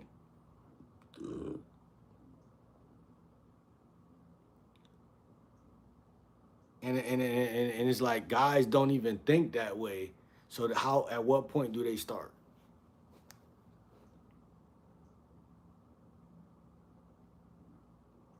Oh, I like those shoes. Where'd you get them from? Oh, I got them from Macy's. Association.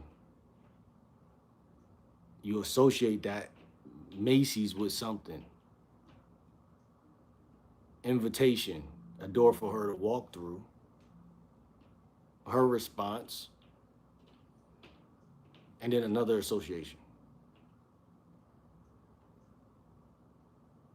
And that's like an algorithm. If you do that, she's gonna feel a totally different way than if you just was like question, answer, question, answer, question, answer.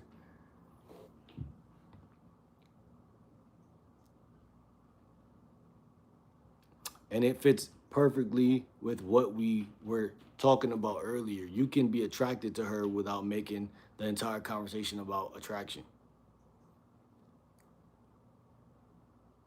You're just two people opening little doors for each other and seeing which one leads somewhere interesting.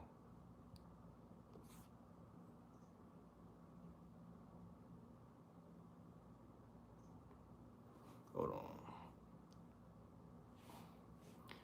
All right. That's like an algorithm. Observation, comment, association, invitation, her response, association.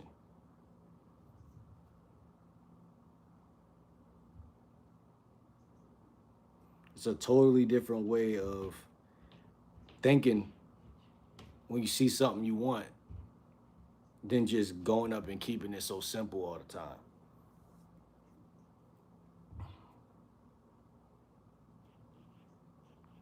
Let me see. So, what do I have to work on? If we're talking specifically about your conversation style, I don't think you need to become a completely different type of conversationalist. your raw material is actually pretty strong. I'd work on 5 things. Number one, staying connected to her reality. Your mind naturally makes big connections. Don't jump 3 subjects ahead before you're fully explored what she just gave you. Ask yourself, what did she actually give me here? Now, yeah, like for every response a woman give you, it's a lot of. It kind of reminds me of like when you eating like I think when you eating like crab or when you eating certain food, it's like you leave a lot of meat on that motherfucker. You gotta get all of that. Pause. And it's like that's what it is when you talking to a chick. It's like she could have just told you something, and you so busy trying to move shit forward that you don't just relish in the motherfucking conversation. And women, ironically, they value guys who listen and they value that type of energy. So, number two, shorten your associations. You can have a great thought, but you don't always need to explain the entire chain that got you there. Give her the interesting part and let her react. Think 30 seconds. Think 30-second thoughts. Think 30-second thought, not 3-minute TED talk. 30-second thought. And that's difficult for a lot of guys because, again, a lot of guys are so expressive. They like to talk a lot and they want to be heard. We spoke about this last year, like wanting to explain yourself, and that's always going to be unattractive to women. Create more doors, make more observations that give her something to grab onto. Example, you look like you're on a mission today. That's better for your style than mechanically searching for the next question. Number four, let her lead sometimes. If she grabs onto one of your ideas, follow her direction instead of immediately redirecting back to yours. If she grabs onto one of your ideas, follow her direction instead of immediately redirect it back to yours. Now I do that a lot. I do that often. I ain't gonna lie. This is probably the biggest one for you. Exactly. You're good at generating connections. Practice receiving connections too. Nah, facts. That's important. I ain't gonna hold you. That shit's actually more important than even giving people your opinion. That's what's so crazy. Number five, don't turn every interaction into a mission, especially with your Dunkin' Donuts Starbucks practice. Sometimes the win is simply having a 90-second enjoyable conversation.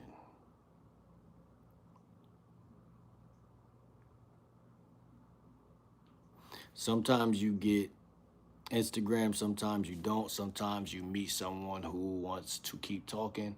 Your job is to participate in the interaction, not force it towards a predetermined ending.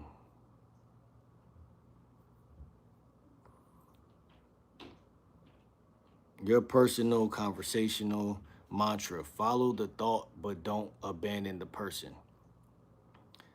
That's probably the cleanest description of what you need to practice. You don't need to become more scripted, you need to become more reciprocal. Your natural tendency is experience, thought, connection, bigger idea. Add experience, thought, connection, her, response, new connection. That's where your associative style turns into genuinely strong conversation.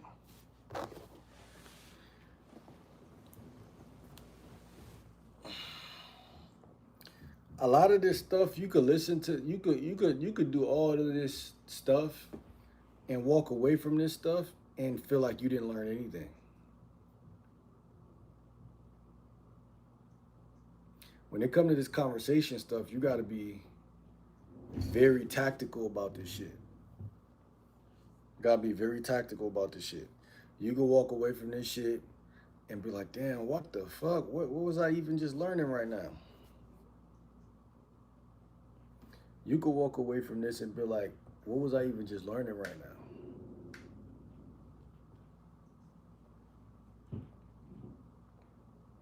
If we're talking, wait, hold on, let me see.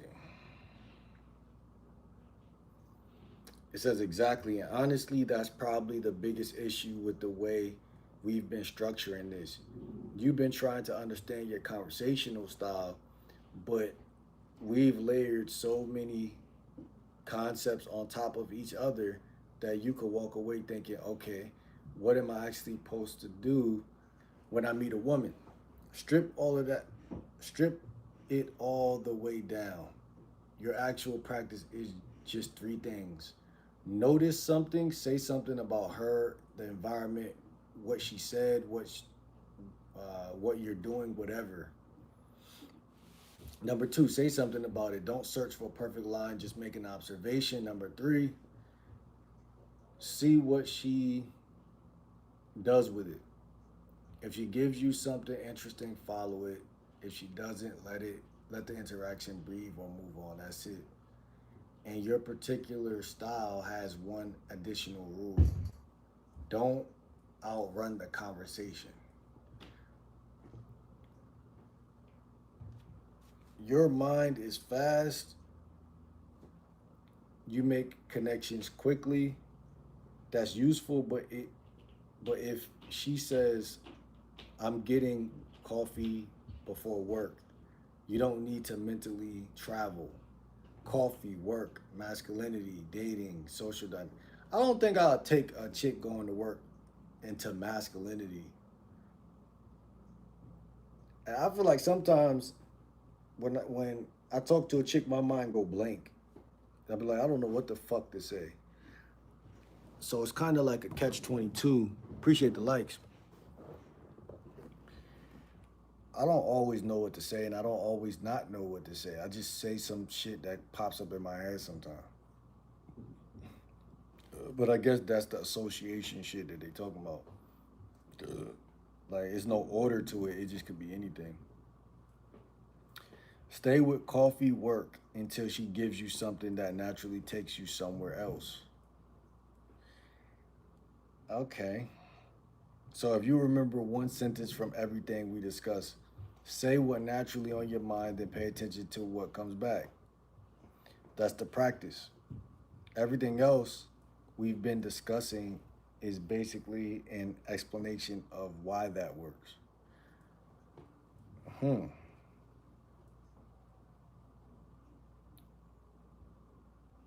What if I wanted to have 10 topics that I can rely on? Yeah, and for your style, I wouldn't give you 10 rigid questions. I give you 10 topic buckets you can naturally bounce between. The point isn't to memorize lines, it's to know if the conversation gets quiet, I have somewhere I can go. Your 10 reliable conversation topics. Number one, what she doing right now? Coffee, errands, work, where she's headed. You could say you just getting coffee, or are you actually taking a break? Number two, the environment. Something happening around you. Music, weather, people, the line, something funny you notice. This is probably one of your easiest because it's happening right there. Like the cars passing by my house, the silence that fills the room, me rubbing my pants leg from nervousness. No. Number three, food and drinks. And that's what's so weird about women. They respond to what you don't think they'll respond to. I've noticed that. You could say something that's honest, but it's like something that a baddie wouldn't respond to in your brain. Like whatever you think they won't respond to, they typically respond to. But if you try to say something fly, then it's like it might not. This shit might go void. You know what I'm saying? Food and drinks, coffee orders, favorite food, restaurants, cooking, easy transition at Dunkin' Donuts or Starbucks. Now that's facts. Facts, facts, facts. Number four, work and ambitions. What she does, what she actually enjoys doing, what she's working towards. Don't make it sound like an interview. I mean, I don't like to talk to women about work, but I do see how that could be like a pathway. Number five, hobbies and lifestyle. What she does when she's not working. I'm more interested in that. Gym, hiking, traveling, music, sports, creative stuff, etc. Number six, places. Where she likes going around town, beaches, park, restaurants, shopping, events. This is especially useful because you're already out moving around. Number seven, stories. Something funny, interesting that happened to you recently. This is where your associative style becomes useful. She says something, it reminds you of a story. Tell the relevant short version.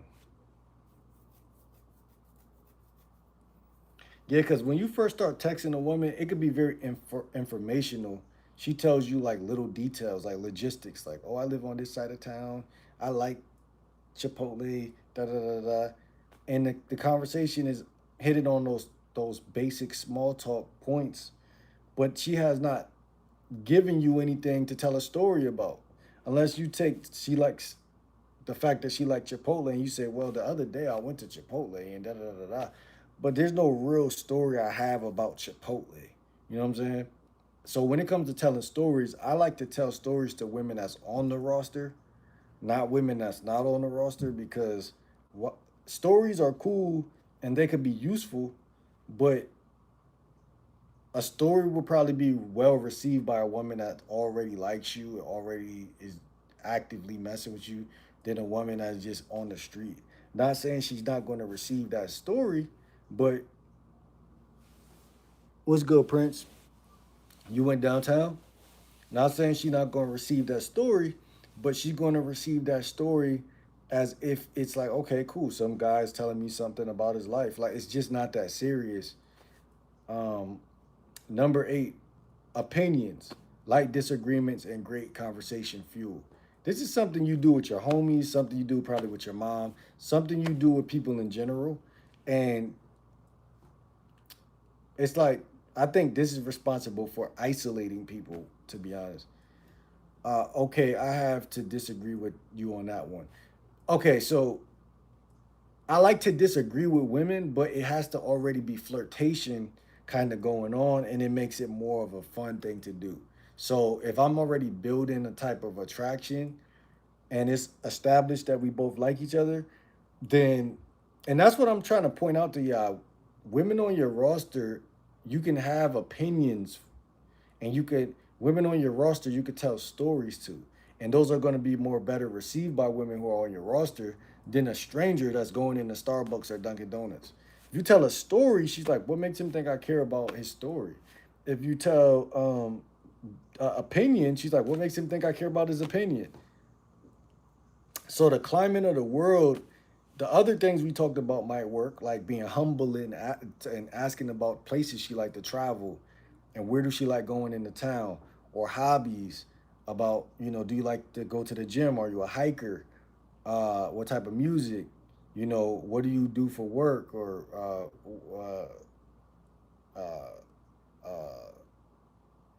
talking about food or drinks, the restaurants, whatever, uh, the environment around you. These are all weapons that could make the conversation have sexual tension. Because remember, you don't gotta really do nothing to create sexual tension, but actually show up. That's kind of how God made the universe in a way.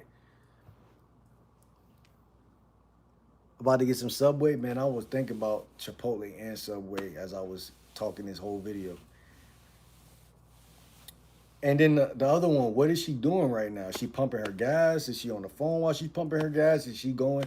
That's all weaponry. We can use all of that to have a dope opener or a good 5 minute conversation, 5 second conversation.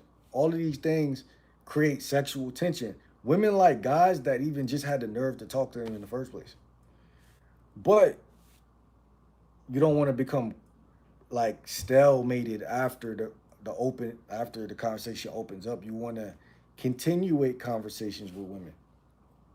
So I say save the stories and save your opinions for like once you know she likes you.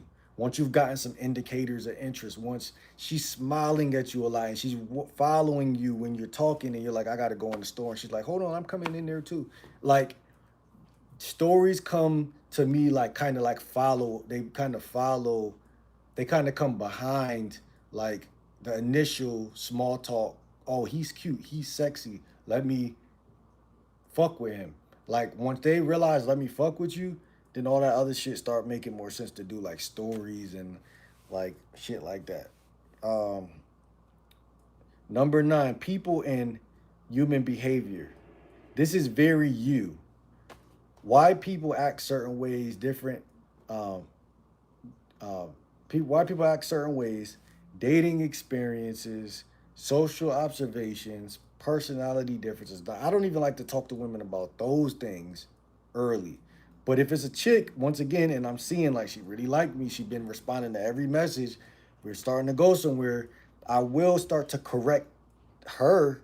Like I was telling y'all earlier, the chick that telling me I don't like talking to guys that take forever to text back, and so I had to correct her. Now once I started correcting her, we started talking about like, well, we didn't start talking. I kind of schooled her on like, even if you don't fuck with me, don't come at guys that way for the rest of your life, because instead of you coming in telling me what you won't do and your standards and all of that, you should have been coming at a guy this way because you're doing this and that makes the guy move this way. So the fact that I do dating coaching allows me to see what turns us men off and what ruins the relationship. So I'm able to do that. But if you're just a guy that don't do dating coaching, take the word from me. You see what I'm saying? Take it from me and then still show her that you got that knowledge, if that makes sense. Um, just don't turn a casual coffee conversation into a psychological dissertation. Exactly. It's all contextual. Like, if I'm drinking coffee, why am I telling her all of that deep stuff? I mean, again, it's all on a timeline. So I'm trying to basically in this video articulate what's necessary at first and what's necessary at second and what's necessary at third. Everything ain't supposed to be said right off the rip. Like, oh, I'm a dating coach. I do all of this shit. Da da da da. Like, if she asks, I would even suppose that you might even say something funny first and then say it later. That later on in the day, if she asks again.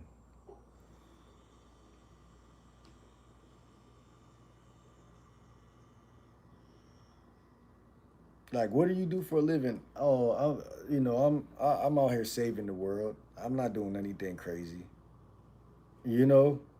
And then make her laugh. The laugh is more retrievable and important and valuable.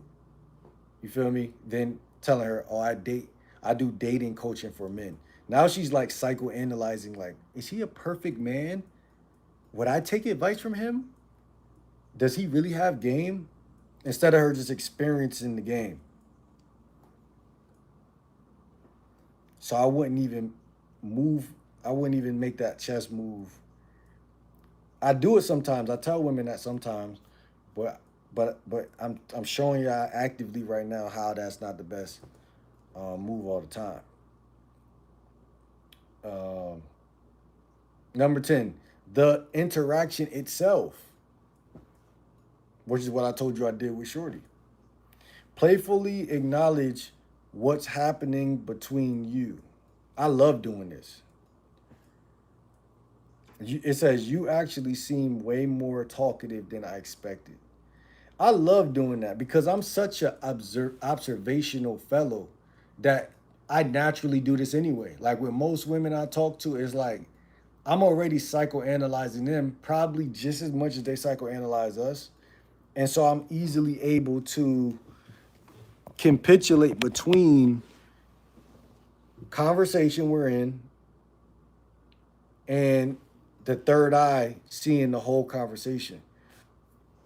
So if she's shy, anything like, and women are naturally self-conscious. So you could use this to nag her, but I don't nag. But if a woman is, I don't know, most women, whether this is where it get tricky because a lot of women act mean, but some women act nice, and it throw the average guy off. But for me, I psychoanalyze just patterns and behaviors in real time. So if a woman acting a way that is weird to me, I'm gonna call it out like that's why you doing all that. You don't gotta do all that.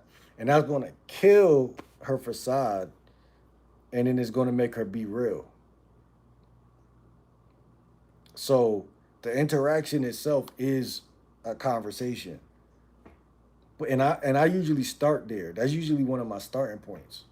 Because when I'm walking up to a chick, I'm looking at her body language, how she walking, where she walking to, where she moving. So it's giving me all these information calculations that I get to blend into the conversation or blend into the reality real fast. And because it's like natural. But it says, or I was literally about to leave and somehow we ended up talking for 10 minutes. Again, you could get cheesy with that also. So you kind of want to just be smooth about that instead of cheesy. So I would throw one of them observational things in there periodically, not all the time. Because you want to leave some room for her to chase you. You don't want to come across like you care so much about this chick you just met. Um, but here's the important part. These aren't 10 things you need to ask about her. They're 10 places you can go. Your conversation might naturally go coffee, work, kids, hobbies, hiking, beach, funny story, dating, human behavior. That's perfectly fine. You don't need a conversation roadmap. You just need 10 neighborhoods you can you can know how to drive through. And your main skill to practice is still say something, listen, notice what interests you, follow that. Say something, listen, notice what interests you, follow that. Um, and again, a lot of women are very like it's really a mystery for a lot of guys because a lot of women they start off very coy. They give like 4 word answers, 3 word answers, maybe a 10 word answer here, and then a 3 word answer. Like cats, real quiet, just just fucking seemingly insignificant and shit. Um, well, what's your favorite place to meet women? Coffee shop, downtown areas, bars. Mine would be like, I don't know, bro. I don't any plaza. I always use the word plaza because I can do so much in a plaza. It's not even funny. Like any plaza. Go on Google, type in plazas near me, get the directions on Google Map, follow the magic rainbow. That will make these topics feel less tools. That will make these topics feel like tools instead of a script. So say something, listen, Notice what interests you. Follow that.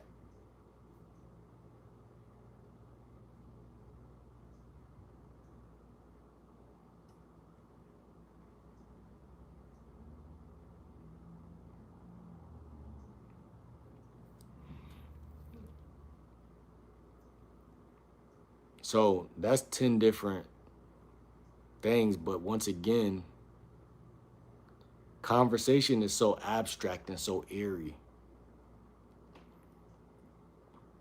that um, most guys will always cut their own fucking connections off somehow. Like your umbilical cord to women, you'll cut it. You need it. You need to connect to the woman. I always tell you, I connect, don't relate. And if you ever find that you can't connect, it's probably because you could relate. But you should never relate to women. You should only connect to women. A paradox is there. A paradox. Biology is a paradox.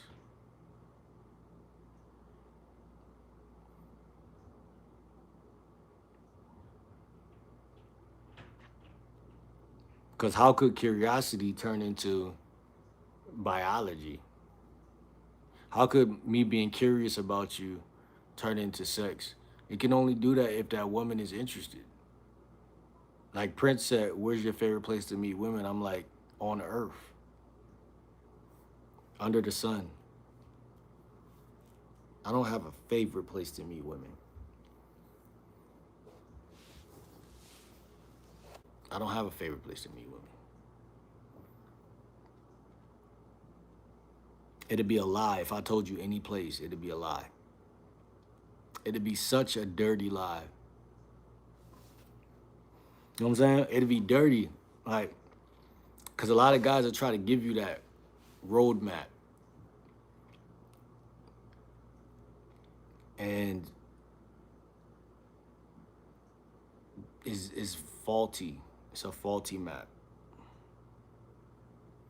Because every time someone tells you to do something, it's taken away from the game. Like, oh, do this and you'll have girls. It's like, no, you won't. The game is the conversation skill. Yes, there's gonna be women who lay eyes on you and they just want to sleep with you, but that's not even what we're talking about. We're talking about knowing what topics makes you shine the most.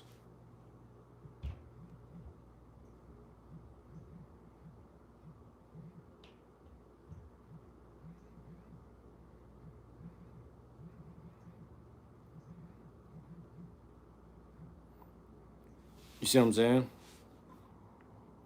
Because we got to be honest. If there's going to be topics that make me shine the least, then there got to be topics that make me shine the most. They demonstrate high value. Like talking about, do you got your own apartment? If a woman asks you that and you're like, well, I live with my mom, that makes you shine the least. So what makes you shine the most?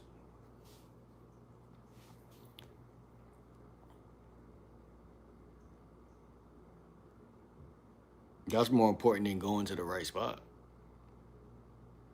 I asked ChatGPT, I said, what topics make me shine the most? From everything you've shown me, you shine the most when the topic lets you connect ideas rather than just exchange facts. I'd rather, I'd rank your strongest areas. I'd rank your strongest areas like this. One, human behavior and social dynamics. This is probably your strongest. You naturally notice why people behave differently and start breaking down the pattern. Subway's pricey, 14.29 for a 12-inch sub, chips, and a cookie. Yeah, they is pricey.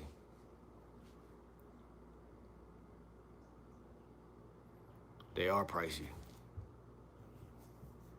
It gets out of hand at Subway. I like cheap food Like when I'm on my cheating shit, I like cheap. I like the bullshit, man. I don't know. I always find a way to eat though. That's what's most important. I always find a way to eat.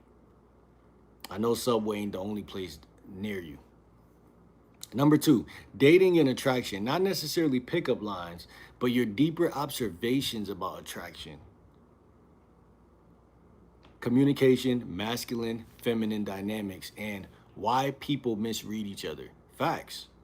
I notice I get more women when I bring up the stuff I talk to y'all about, especially when I'm bringing it up and it's a point that she hasn't heard before. Like, do you believe in fate?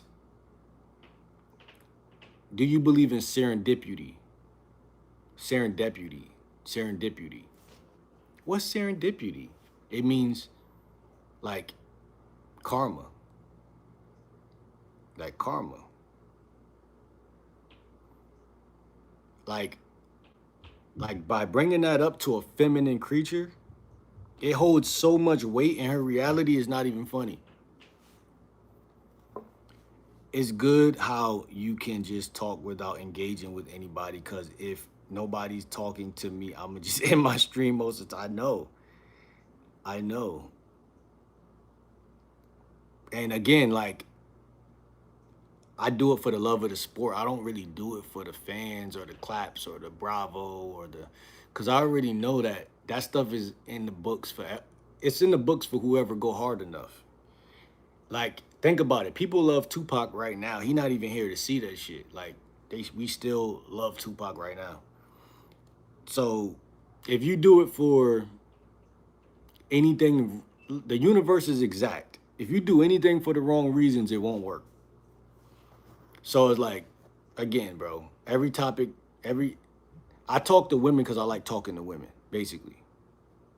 What's good, Crims? So it's that deep. And not only that, like, I was raised by a woman. So I need to know how to deal with them in general. Because even like, people just assume because you're a guy that you should have, like, you should be good at things. Like, I've noticed that pattern in life, like, so many times, like, especially being raised by women, they just assume like, oh, this nigga gonna be great. He gonna be the next LeBron. They just think that for some reason. But it's not until you find what you're really passionate about and you really change the dynamics between you and these women that they really, because fake respect and real respect look the same because women are that crafty, but they can not fake respect you if they really respect you. But they can fake respect if they don't respect you, but they can't fake it if they really do respect you. Does that make sense? Like, if a woman's attracted to you, she can't fake like she's not attracted to you. But if a woman's not attracted to you, that's where all that them running game come from.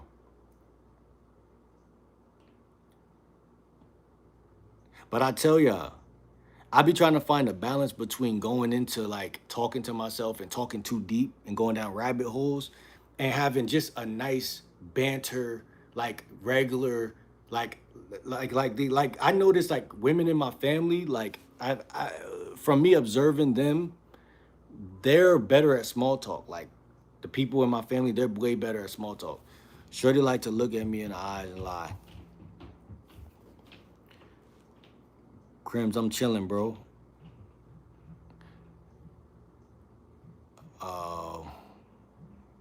Let me continue with this though. Dating and attraction, not necessarily pickup line, but your deeper observations about attraction.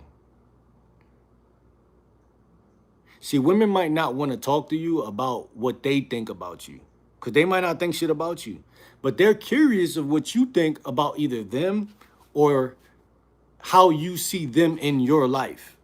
So by me being a dating coach, it brings me a step further into the science of chemistry. Does that make sense? Like I already liked science. That was my favorite topic. And so chemistry, it makes me think of like pouring two different potions and then creating a new one. So I'm always been curious of like, wait, all these women like me, but like, is it just the looks or is it like, what is life and what is Like anything. Like I remember walking home and seeing a rock on the ground and be like what the fuck is a rock? Why? Why is a rock here? Like every little thing matters. So what if I would have did this behavior instead of this behavior? What would be the outcome?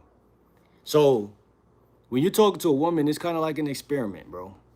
It's like if you got game, then you got game. Motherfuckers might be mad at you. Motherfuckers might hate you. But they can't say you don't got game if you got game.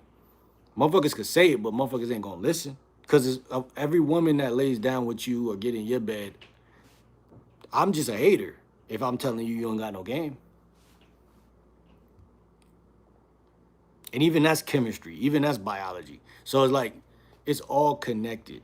Even when a woman, like I showed y'all that DM earlier, that chick saying, "Oh, my day was good until you inboxed me," or something like that. Like that's funny to me because I know she's just a bitch, and not only just a bitch, but like she's funny. Like that's funny to me, like because y'all know what I'm talking about. Like she was just being an asshole. Like that's like that. Like that's like a classic pulling of your leg type shit. I'm good. Just finished doing some errands. Uh, Thought I'd come and chill and say, hey, yeah, man, my views been all fucked up today, man. I don't know what's going on with my views, but happy y'all stopped in here and shit, man, because that's important. Number 3, communication styles. You have a lot to say about how different people converse, how conversations flow, and why some people feel natural while others feel like they're performing. Facts. I do have a lot to say about that. And I do believe that that's very important information. And I do believe that that information is not supposed to be sold on shelves and books. Some people are supposed to be good at communication. Some tribes are supposed to be good at that. And some tribes are supposed to be arguing and killing each other. I do believe that. So I do think that that's important, that people learn how to be patient and actually think about things before they say things.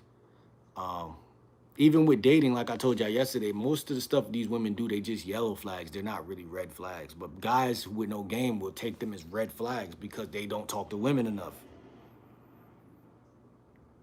Because if you could swap bodies with another guy, pause, and he has some game, he'll be fucking all the chicks that you'll just be like, oh, no, this is a red flag.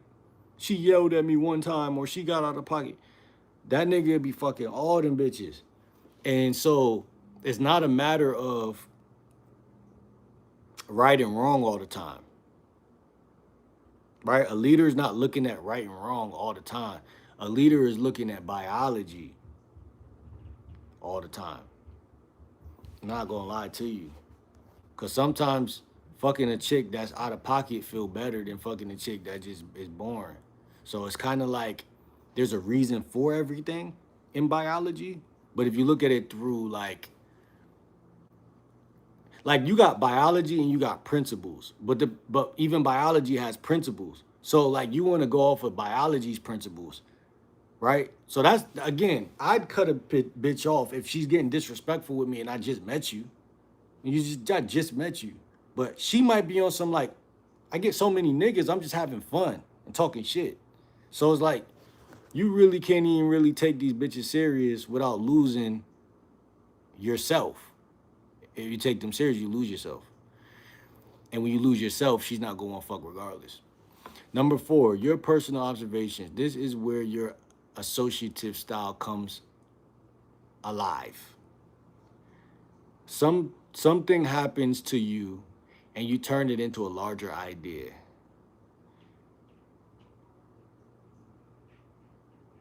Well, yeah, that could be a curse though when it comes to talking to women. I keep telling y'all because sometimes women don't even deserve or need to know everything about you.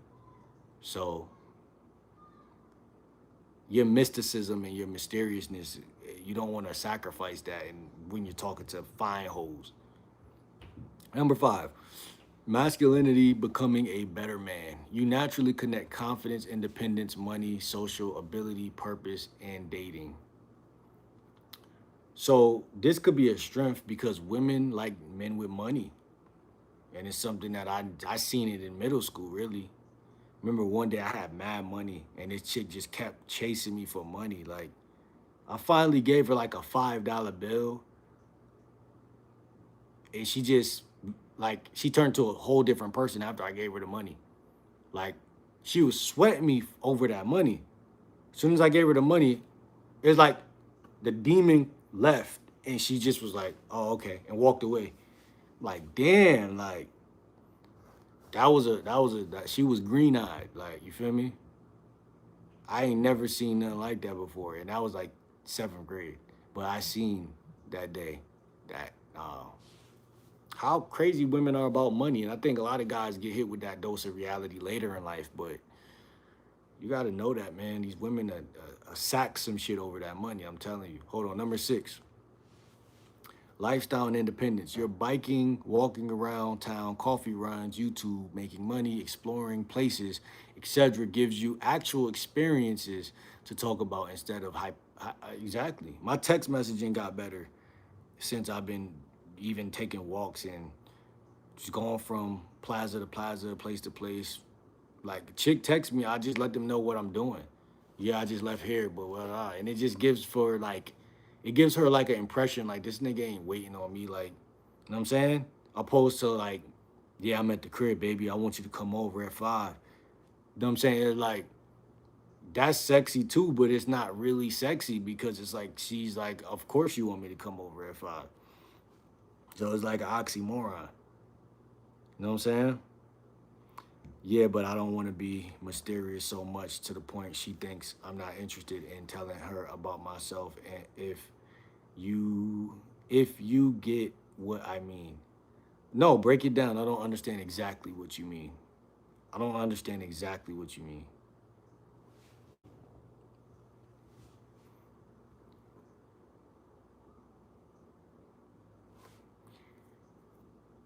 Miss Hash, what's good, Miss Hash?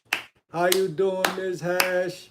I ain't gonna lie, they wore me down today, Miss Hash, because my views are horrible. I don't know what's going on. Them trolls don't reported my channel or something, cause my shit been cooked all day. We got a couple of them in here, but it's been a hell, you know, horrible. But nice to see you. You know what I'm saying? We still spitting some game regardless. Whole lot of it at that. We ain't letting nothing stop nothing. But yeah, Fleece, what you mean by that? So feel free to comment on this ism, Miss Hash Brown. Number 7, um, YouTube content creation.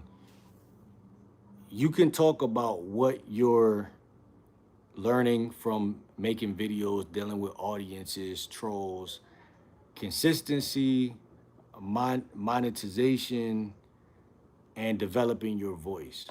I personally feel like a lot of women don't care about that. Some do. I've ran into women who care about, you know, my YouTube journey and shit, but some do, some don't. But I think that it depends, right? That depends. So that's not probably the best thing to bring up talking to women, but you know, it could be a demonstration of value, but you know, it depends. That's a tricky one. You know, and I would actually put that on the back burner while talking to women in most cases. Like, you know, that's not that important to them. Like, cause like everybody do TikTok now, everybody do. So the average chick is looking at that like, okay, are you successful? Are you struggling with it? So I wouldn't even bring that up.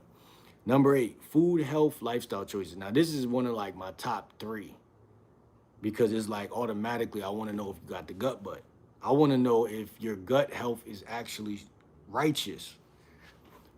Especially when you're explaining why you make certain choices listing rather than just listing what you eat. Um,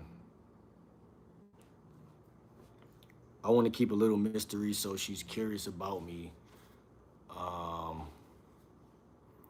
but I don't want to be so mysterious that she thinks I'm avoiding opening up.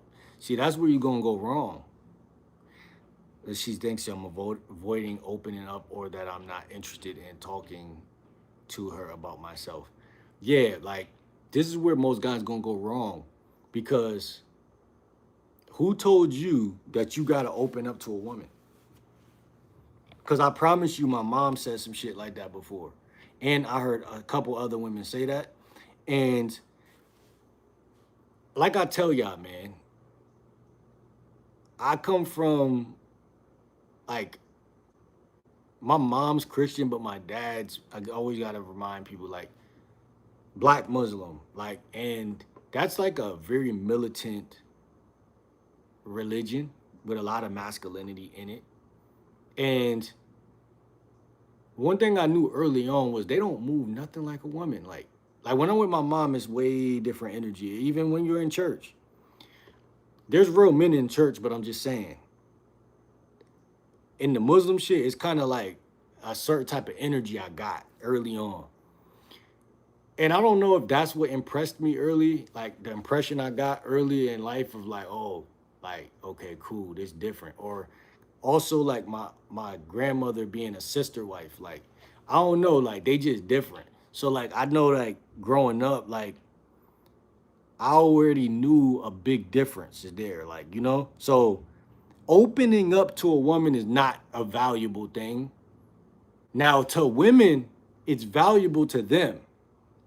To us, it's kind of like a catch-22 waste of time because it's like, what are you opening up about? That's what I'm trying to ask you, Fleece. What are you opening up about? Because opening up is definitely not something soldiers do. They don't do that. That's the last thing they do. I'm just being honest. Because sometimes so many women could get to you before you become a man and they keep telling you that bullshit. And that's why you're not sexy. Because women like mysterious creatures. They're attracted to things that are dark. Literally. That's why they be doing all that magic shit. They're attracted to things that are dark. They're attracted to things that are inevitable. They're attracted to things that are natural.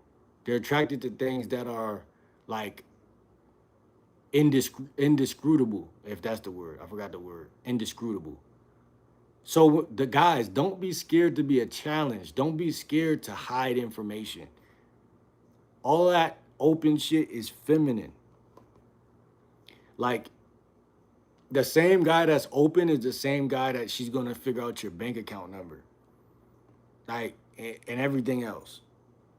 And it's just that's just the natural laws of physics. So what's the point? Cause just like life is a game. Like if we all playing a game and it's four of us, and you the one that keeps showing your hand, eventually we all gonna team up because we all know what's in your hand.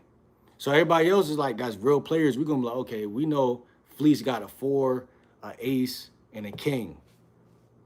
And you could be about to win, but because you know what you got, we gonna block you. We gonna block you automatically. You see what I'm saying? So you saying some shit? I'm telling you that shit ain't gonna work. He said, "Yeah, you right. I always thought I should talk about myself if she wants to know stuff about me." Huh? I'm telling y'all how to talk about yourself, but how to talk about y'all splitting them butt cheeks she got. I'm not talking about you splitting your heart in half and let her walk away with another guy. I'm talking about splitting her butt cheeks in part. That's some game. That's some ism. But people don't want to listen to that because it's too cut and dry. It's too cut and dry. It's too cut and dry. You don't got to tell a woman nothing about you to fuck. You know? Because it's like the more I know, the less attracted. Like how many times you keep telling women stuff about you and then they be like, oh, okay, well, they like it's like you're trying to like, I don't know. Like, I don't know, like be understood or some shit.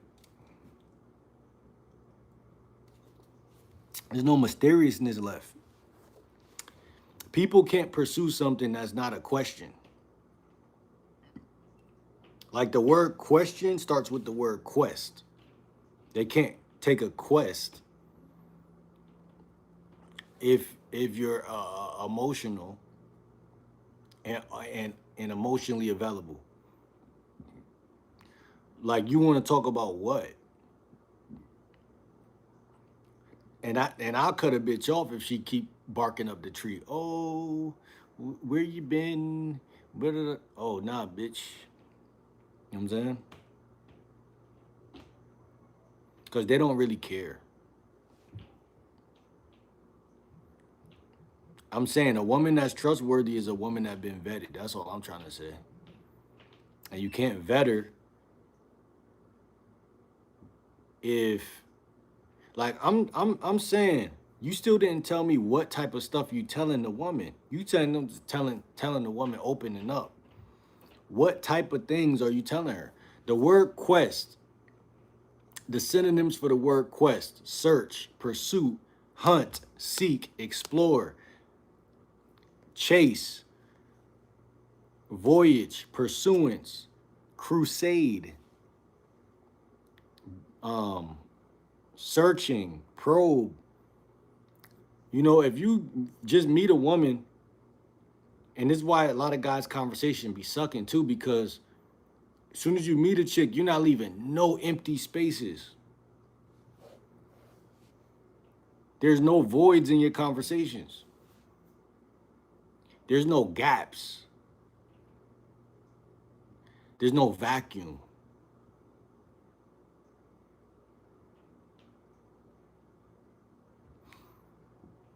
So her mind is like I said, like a hunter or a seeker, and it wants to seek. It wants to seek. It wants to seek. The brain likes to seek. And the brain is also a meaning maker. It seeks and it makes meaning out of. You know what I'm saying? It does all of that cool stuff. You know? So you gotta be careful. And let her be attracted to you. Because that's her choice. Let her be attracted. You understand? Number 9, philosophical observations. Things like your two people can be on different timelines idea. You're good at taking an ordinary event and asking, what does this actually mean? Like I just said, I'm also like that too. My mind is very meaning making, always asking why. I'm always trying to do that. So that could hurt me though in many situations and cases. But I think all humans are curious. They have a natural curiosity, but I think that what I was just telling you, Fleece, sometimes you got to sacrifice your curiosity in a conversation because you're the man. So here's the thing. In a conversation with a chick, it's like you got to let them be curious and you just lead. So what I'm saying is when you're in your feelings and you telling her all about you, you're not leading, you're being more open like a woman. So this should go this goes into biology. I'm not just saying it as a tactic. This is biology. But number 10, stories from your day. Honestly, don't underestimate this one. A simple Dunkin' interaction can become a great story if you explain what you noticed and what you learned. Your sweet spot, your strongest formula seems to be something happened, you noticed something unusual, you connected it to a bigger pattern, you explained what you think is happening. That's much more than, so what are your hobbies? And this is why texting is kind of like the worst place to do, like, talk to women, because it's like you're not really, like I told y'all the other day when I went downtown and I met a shorty and it like damn near almost smashed her that day because it's like it's just better. You know what I'm saying? It's just better. I hate that it's better because I like to be virtual and on the phone. Well, not on the phone, but like texting is cool sometimes. But I like to be in my world and they in their world, if put it like that. But when we cross paths in real time, your game gotta be elite or else. And that's why I'd actually encourage you to talk about ordinary experiences more, not less. You go get coffee, you meet somebody, something awkward happens, you notice a communication pattern. That's your content. You don't necessarily shine because you know the most facts. You shine when you can take something ordinary and make people say, wait, I've noticed that too, but I've never thought about it like that. So basically, I'm a perception bender. Pause. I like to bend perceptions. I like to change people's perspectives. I think we all do. I think we all do. But think about that when you get in a conversation with a woman, she's definitely going to try to tell you about yourself. And so you got to kind of, like I was telling you, Fleece, you got to take the back seat sometimes as the leader. Alphas lead from the back. Pause. So you kind of want to sit back when she's like trying to be, and I'm not saying sit back like soft, like a punk. I'm saying like know when to chime in and know when to shut up is way more powerful than anything. And than anything. I don't have women try to lock me into texting them back fast and all the time frequently. And I'm like, whoa, like I would have been texting you back faster if you didn't complain about how slow I text back. Once a chick texts back, once a chick texts slow, once a chick texts a complaint to me, she actually makes me feel like that complaint was given from the dark side of nature.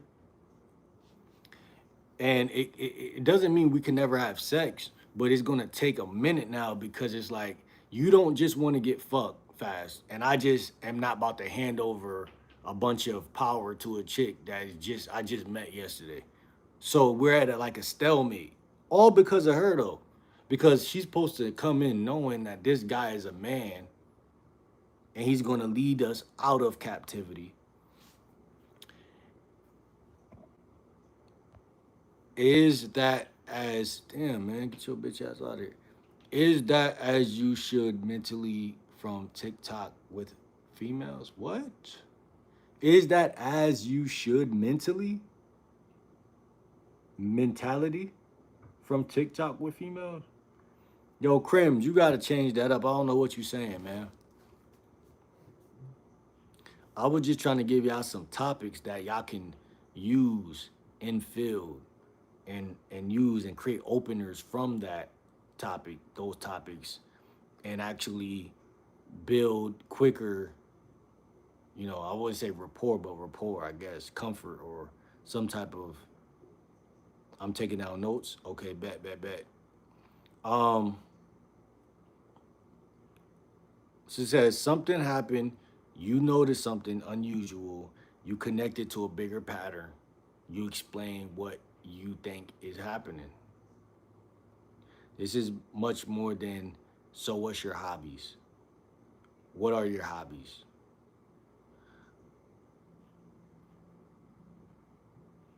Certain women I text, they randomly stop texting. Why do you think this is? Let's get to the meat and potatoes of this shit.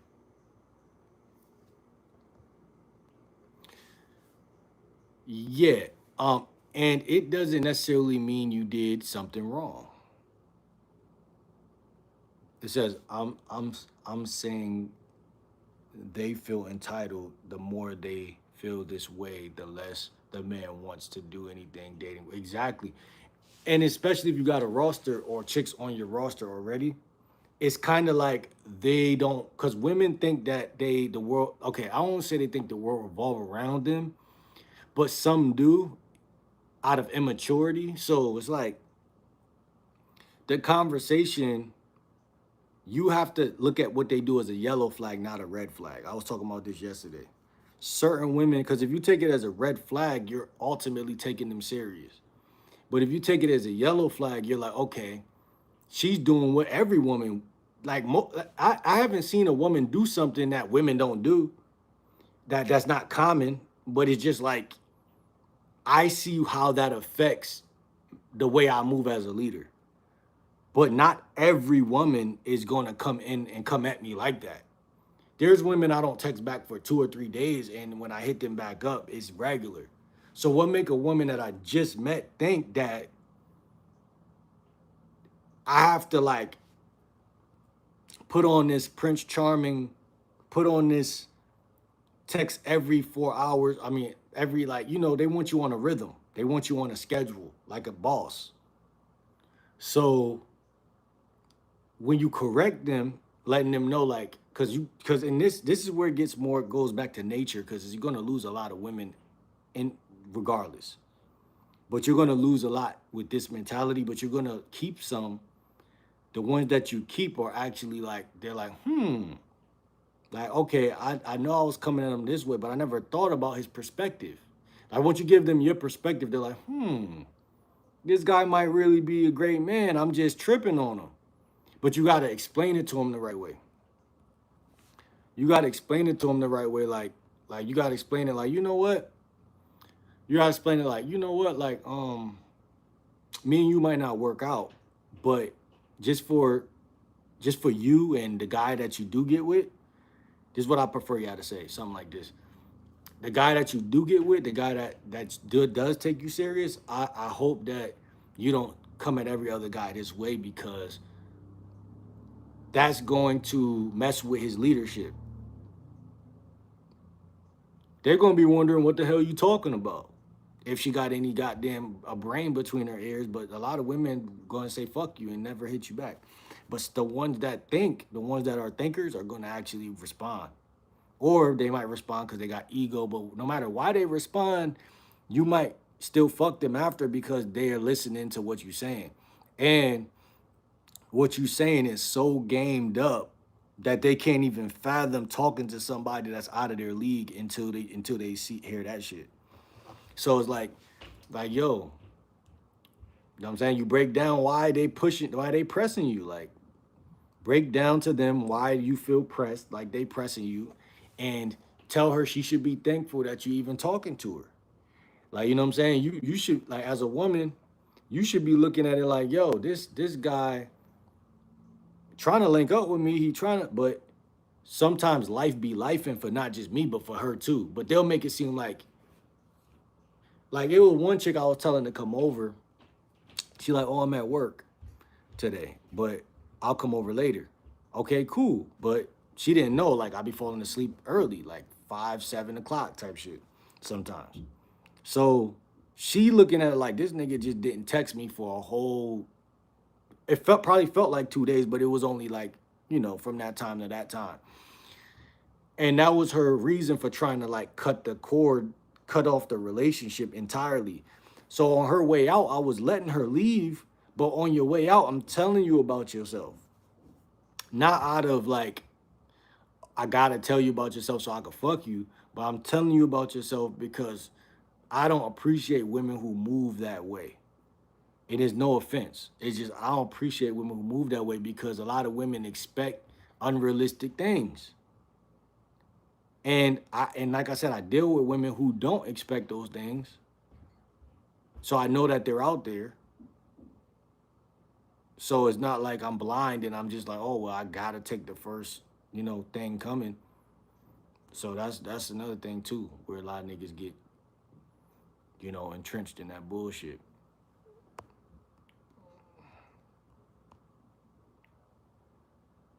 Yeah, so you're right. They feel entitled. Some women feel entitled.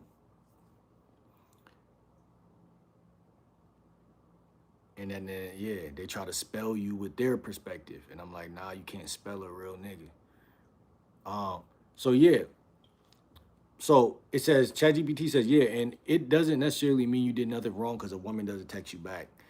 With texting, a conversation stopping is often about the interaction losing momentum rather than some dramatic hidden reason. Um, for your particular style, I'd look at a few possibilities. Number one, the conversation naturally reached an endpoint. You may experience silence as abrupt, while she experiences it as we finish talking for now. Her interest was moderate, not strong. She enjoyed talking, but wasn't motivated enough to keep initiating. Number three, your texting style may be more conversational than hers. And that's the thing, some women like deep conversations. So this should just get real choppy, like real crazy. Like most women like conversations, but some like you and conversations. Some just like conversations. Um, if you're someone who likes conversations to evolve, a woman who texts more transactionally may simply disappear once the immediate topic is finished. She got distracted or busy. I don't that shit don't exist to me. The other ones is she doesn't know what to say next. That doesn't exist either. She was enjoying the attention more than the pursuit. Um, it says that's different from genuine reciprocal interest. Some women fall under that one. Some women definitely fall under that one. But that's not something that you can reliably lie on because a lot of women do fall under that. Like she's enjoying the attention. This is where it gets tricky because some women like you, but they obviously want your attention because they like you. But then there's a lot of other guys who they're just using strictly for attention. So it's like you gotta ask yourself, am I this guy or that guy? For me, I know it could be either sometimes, but for me, I could kind of get a synopsis based on certain things. Like I could see based on once I ask her to come over, if she don't be like, okay, cool, when, that kind of letting me know. It's kind of letting me know. And I'm not scared to pull that card. A lot of guys sit around and never pull that card, and that's why they just don't know. She may be talking to several people, particularly on dating apps. Nah, that don't exist for nigga like me. Um, the attraction may have been there initially, but wasn't strong enough to sustain texting. And the last one is your messages may occasionally give her nothing to build on. Um, yeah, I don't really deal with this these days. I do feel like it says this is one I'd specifically watch given what you've been discussing about your associations. Yeah, certain women I did probably say something that didn't even deserve a response to over the years of talking to women. But these days, everything I'm saying, women could easily respond to. So I think for me, if I had to name one thing that makes women not text me back, it's just the fact that what I say might be so bland at times. Like, let me say this to ChatGPT. I think for me, if I had to say one thing that it might be for me, my message I send to women might just be so bland sometimes. What's good? What's good, Rue? Man, I'm hot, man. I closed the door earlier, the fan off, all type of stuff. Um, so let's see what they say about that. It says, yeah, that's a much more actionable diagnosis than assuming women randomly lose interest because they don't. Um, and bland doesn't necessarily mean your messages are bad. It can mean they're too easy to answer without giving the conversation any momentum. For example, bland, how was your day?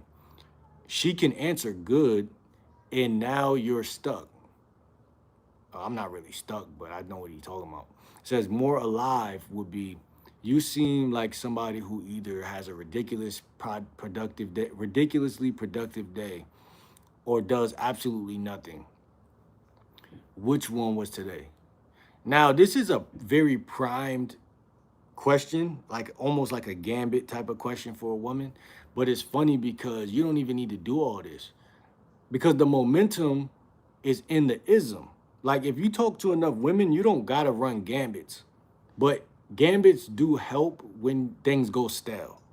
So if you are at a stalemate and you don't know what to say to a woman, you could say something like that, like, whatever. You can ask a question, this or that type of question. You could bring yourself out of that dark place in the conversation.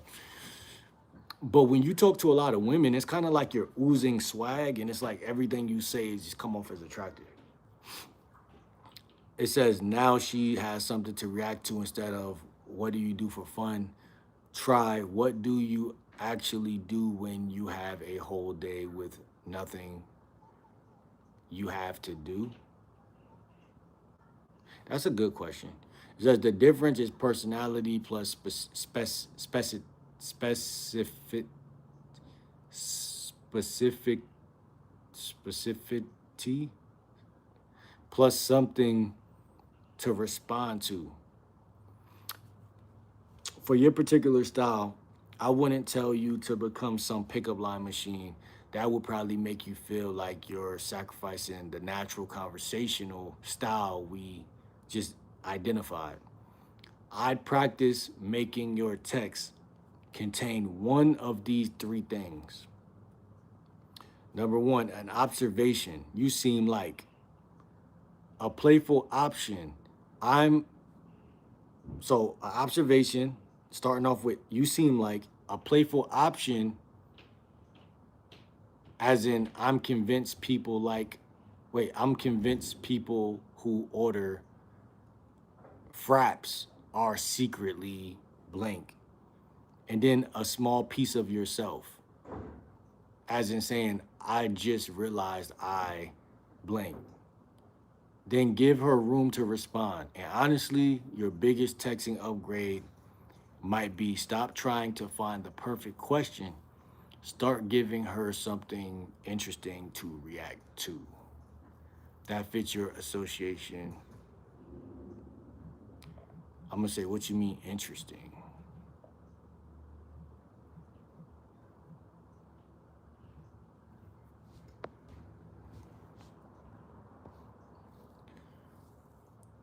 Um, by interesting, I don't mean you need to say something profound, sexual, or clever. I mean something that gives her more to work with than a one word answer. Compare flat. What are you doing? More to work with. What kind of trouble are you getting into today? Laughing emoji. Yeah, that's just a way better, same question, right? But just way more swaggy and confident. She can tell what you're doing, she can tell you what she's doing, joke back or playfully defend herself. Another flat, do you like coffee? And I'm gonna keep it a buck with y'all. I love asking flat questions. Like I do that shit quick as hell. Do you like Chipotle? Do you like this? Do you like I'm like I do that. But when I do it, I know that it's not no game. Like I know it's not game, but I still do it. Um,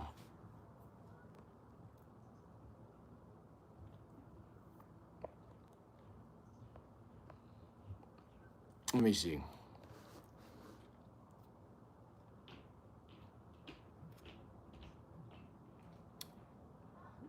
Man, I might go outside today, man. I ain't gonna hold y'all, man. Go do something, man. Get busy. Um, More to work with than do you like coffee would be. I'm trying to figure out whether you actually a coffee person or just pretending to be one. Laughing emoji. Um, that question is just powerfully packed with certain nutrients that asking, do you like coffee would just be almost a like retarded question. Uh, Now there's a little personality in the exchange. Or flat would be, how was your weekend? Like, how easy is it to be flat in conversation? Like, that's the thing that I'd be questioning. To like, why is it so easy to be flat in conversation? Can anybody answer that? Why is that so easy? I think it's just pattern recognition, path of least resistance. Like, you're like, well, it's harder to remember the other lines, and it's even harder to like it's not even harder. You just being lazy. But we all know practice. Without practice, you're not going to be able to do it. More to work with. Was your weekend actually fun, or did you spend most of it recovering from the week? I like that because that's giving her a this or that type of thing. And it's just like, again, women like questions that give them personality. Like, they're like, I could show my personality through this shit that he just asked me. Like, if you say, how was your weekend? She's like, oh, well, it was okay. It was good. Da, da, da, da. And she's like, I don't know why but her nervous system is like already bored. Um, says, for you specifically, don't just ask for information. Give her a piece of your perspective. Hmm. So ask yourself something that you're curious about that woman.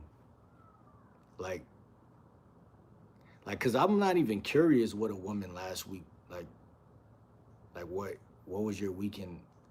Like, I don't care about her weekend. Like, I'm gonna keep it a buck. I'm gonna say that. Hold on. I don't care about a woman's weekend, so it would feel like I'm just like, I wouldn't even, my brain wouldn't even travel down that direction. But maybe I would care about what side of town she's from.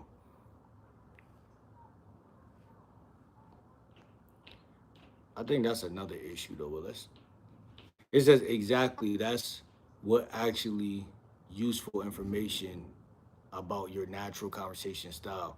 Don't force yourself to ask about someone's weekend just because it's a where it says asking open-ended questions are best in my opinion. I need to go back to school because I know what an open-ended question is, but give me an example. Give me an example. Shout out to Rudo, no cap. Let me see. Like this or that is that what you're saying? Like, are you a Trader Joe's or Whole Food type woman? Like, that's open-ended, right? Um, don't force yourself to ask about someone's weekend just because it's a conventional conversation. Basically, questions that aren't yes or no. Mm, like, what's the most like? Mm. But I feel like at first you gotta ask simple questions that make you give me information, and then when you're like, yeah, my dad signed me up for cheerleading in the fifth grade, and then you're like, oh, like, then you could kind of like, oh, like from that information you could kind of like ask an open-ended question. You see what I'm saying? Like, I don't feel like a conversation starts off like that. You know what I'm saying? So I do believe there's a window where at the beginning of a conversation where interviewing questions serve a purpose. Like me asking you like questions in a row just to get to something, the nucleus of what I'm asking, so that I can ask an open ended question. But I could be wrong. You know, I haven't studied every other guy's way to talk. I'm trying to figure certain shit out, but it's just like, well, I don't even know. Um, But you can just open up a conversation with an open ended question. You definitely could do that. So I don't want to make it seem like you can't do it at all. You know what I'm saying? It says don't force yourself to ask someone weekend just because it's a conventional conversation topic. If you genuinely don't care, you'll probably sound mechanical.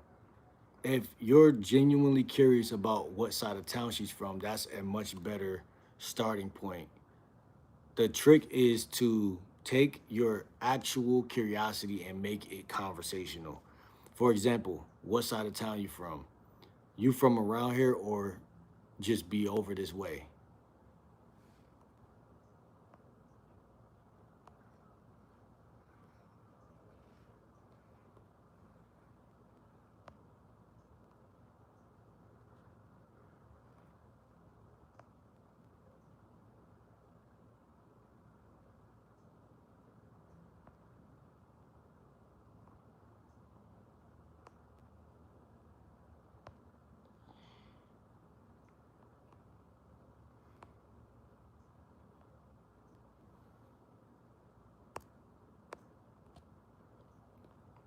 Yeah, so yeah. So that's a big deal too. Like I'm like most guys are not about to well these days aren't going to ask women questions that they're really not interested in asking. Like so I feel like every man should know before they even walk off their porch, like what topics do you really care about that she also values, like the intersection of those two things matter, because without that, if you ask anything you really don't give a fuck about, it's kind of like fake, you know what I'm saying? And it's kind of like Chat GPT just said, you probably gonna be robotic with that shit. Or worse, you're just not gonna ask it at all, and you're gonna be like, damn, why am I hesitating? And it's like, well, you really don't even care. It says, wait, what part of town are you from? You don't seem like you're from around here.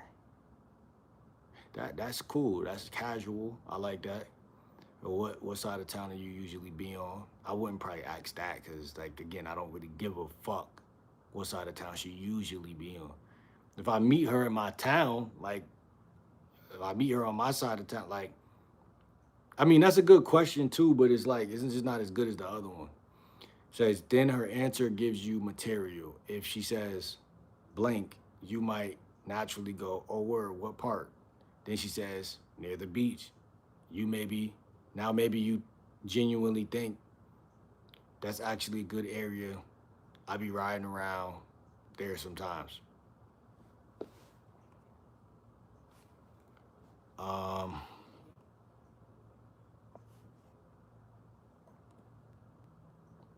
if she likes you, she'll make time for you.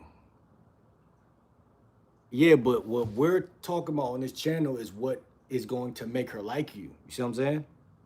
Like it's already understood that if she likes you, she's gonna make time for you.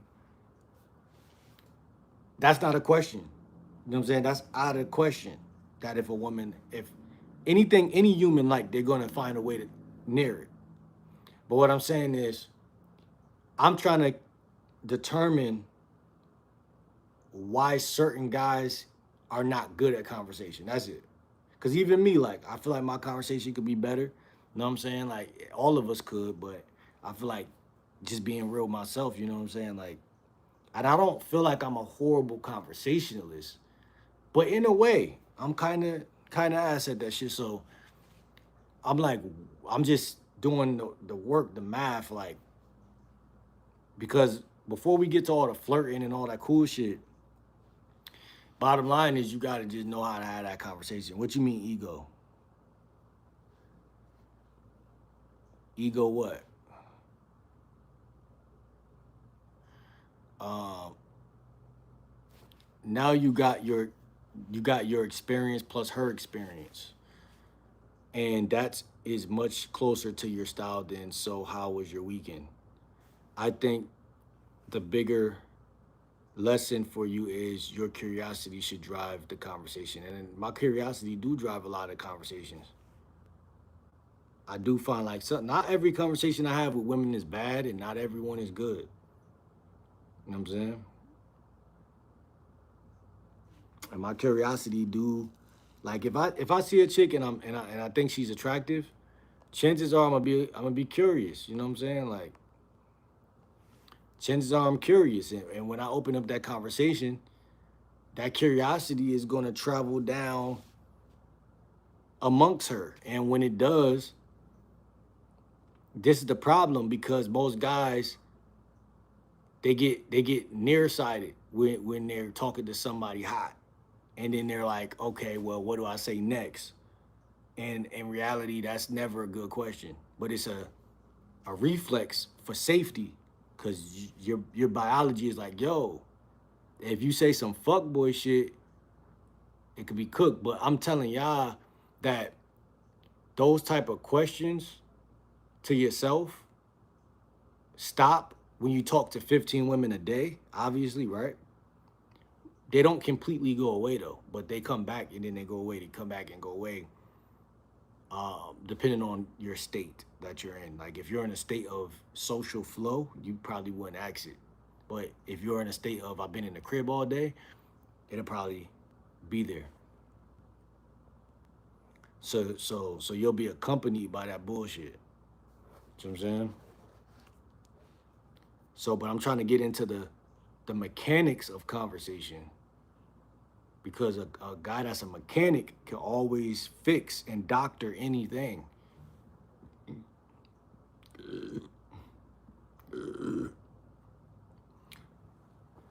It says, and that is much closer to your style than so how was your weekend? It says, don't manufacture curiosity because you think you're supposed to care about something. And this is why another reason why women shouldn't be raising men. And I hate to bring it to that, but it's true, because women think you're being an asshole when you don't care about what they're talking about. They think you're being a straight up asshole. But even I had to look at my mom sometimes like, Mama, I really don't give a damn. And that made me more better at being a man, because it's like, okay, cool. Now that I don't got it, now that she knows that I don't care about that, I could free my mind and talk about this man shit. You know what I'm saying? And that's the same thing. But women will never understand that, because it's like, wait, why can't he just listen to all this female shit and still be a great man? It's like, it's only 24 hours in a day. And something smell good upstairs, I ain't gonna lie. A real Spanish food going on. It says, if you genuinely wonder, where is she from? Why is she at this Starbucks? What does she do? Does she live nearby? What does she do around here? Why did she choose that drink? Is she always around this area? What does she like doing in the city? What's she into? These are good self questions. That's what I'm gonna call them, self questions. Most guys got horrible self question, that they can't question. And because I could, even me, I'll ask one good question that I really cared about at the beginning. And then once the conversation start going, I might have like one or two more. But when them questions stop popping up, then your conversation kind of becomes narrow, because now you're just looking at that body. So now, that's kind of the algorithm. So that fucks you up. You know what I'm saying? That fucks you up, my guy. Let me see. And what she's into. Those are your doors. And because they're genuinely coming from you, you won't have to remember how to be conversational. You'll already be curious. Well, I guess that's a good motherfucking way to look at it. I always look at myself that way anyway. Like the chicks I text, the chicks I talk to, I'm like, I'm naturally curious. That's why my conversations go as far as they do go. You know what I'm saying? Let me see. Let me see this real quick. At some point, though, this has to move from small talk to more. So that's another thing. Cause a lot of guys, oh, I'm in the friend zone, I'm stuck, I'm trapped. I'm like, see, with me, a bitch either just walk away and it's over, or not. or it's about to be relationship vibes. I don't know how y'all get in that fucking friend zone. I don't know how y'all get there. I promise you, if y'all see the way I'm talking and the way I'm summing this up right now, y'all can see like how my brain think. I don't know how y'all get in there. It says exactly, small talk is supposed to be a bridge, not a destination. And for your style, I wouldn't think of it as small talk leads to suddenly becoming flirty, leads to sexual conversation. I think small talk leads to shared context, leads to personal curiosity, leads to playful or personal conversation, leads to attraction, becomes more obvious if it's mutual. That's a real thing. Like, let's just look at just that real quick. I don't know if y'all still in here. Drop a one if y'all still in the fucking chat, because we've been live for a minute and we're probably gonna get out of here in a little bit. But the last thing they just said, attraction becomes more obvious if it's mutual. Most guys, the shit snap off at this point because when they go outside, they're meeting strangers. And the thing about being a stranger is it starts off with the word strange. And that means that strangers don't, okay, bet. You feel me, Rue? You know what I'm saying? Feel free to chime in because we're going to be live just for a little bit longer, not too long, probably 10, probably a little less than that even. So feel free to, drop some game in here and shit like that because I value what you got to say as a woman and shit like that. So, yeah, when you out here cold approaching, you're going up to a stranger and it starts off with the word strange. And that's the root word of that word. And so I think the word stranger gets slept on, especially when you watch YouTube videos of guys risen up a bunch of strangers. And, I tell y'all to approach 15 women a day. But at the end of the day, I know that the world is dangerous. I know it's a crazy ass place, but I feel like as a man, you have no fucking choice. But here's the crazy part. You always got a choice. But it's in the game. The game gives you the choice. The lack of game makes you pray, right? Obviously. Hold on, let me see. Let me see. Um, appreciate that. Appreciate that. Appreciate that. Um,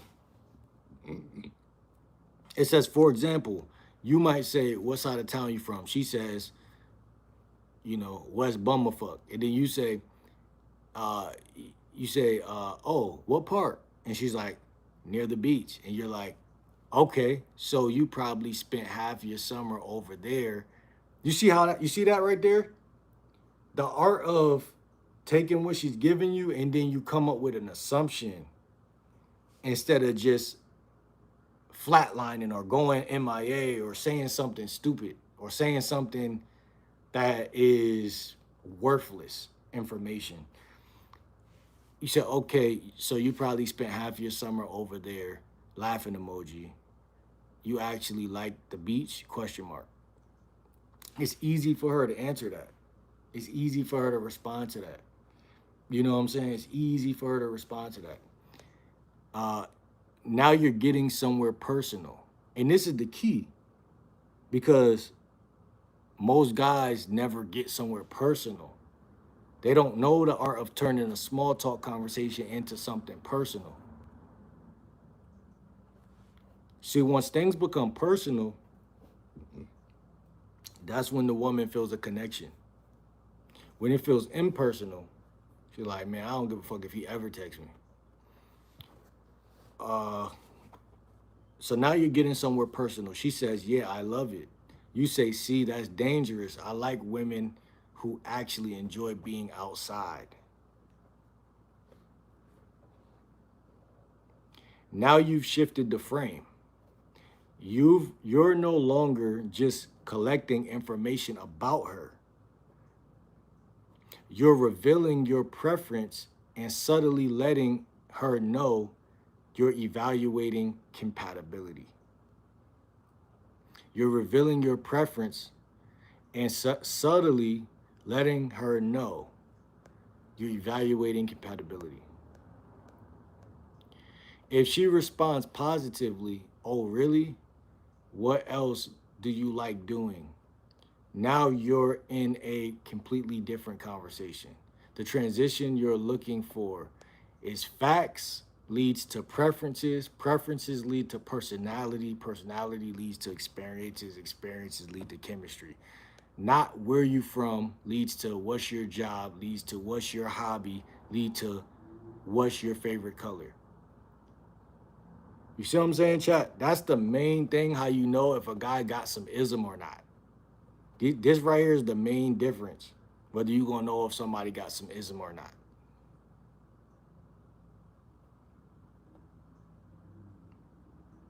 And a lot of YouTubers got some of it if you watch their videos. It says that's an interview, and you don't necessarily need to make the conversation sexual. Remember,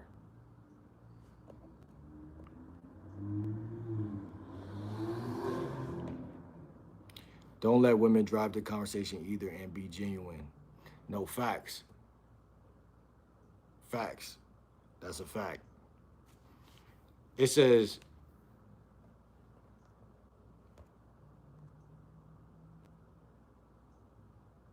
it says, and yeah, what I'm telling y'all right now gonna help y'all, is gonna stop y'all. It's gonna stop y'all from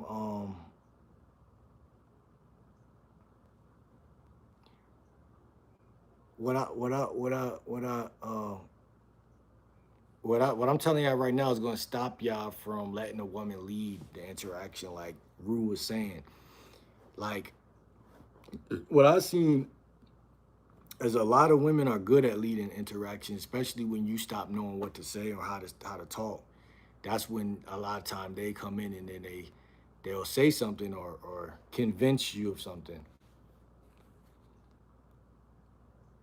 Let me see, because we just clicked off of the motherfucking thing. Okay. And you don't necessarily need to make the conversation sexual, right? And we spoke about this multiple times today because most dating coaches want you to make it, well, at least build sexual tension or something, but you don't really have to try to do that much. So remember your remember your own insight. The conversation doesn't have to become sexual for attraction to be present.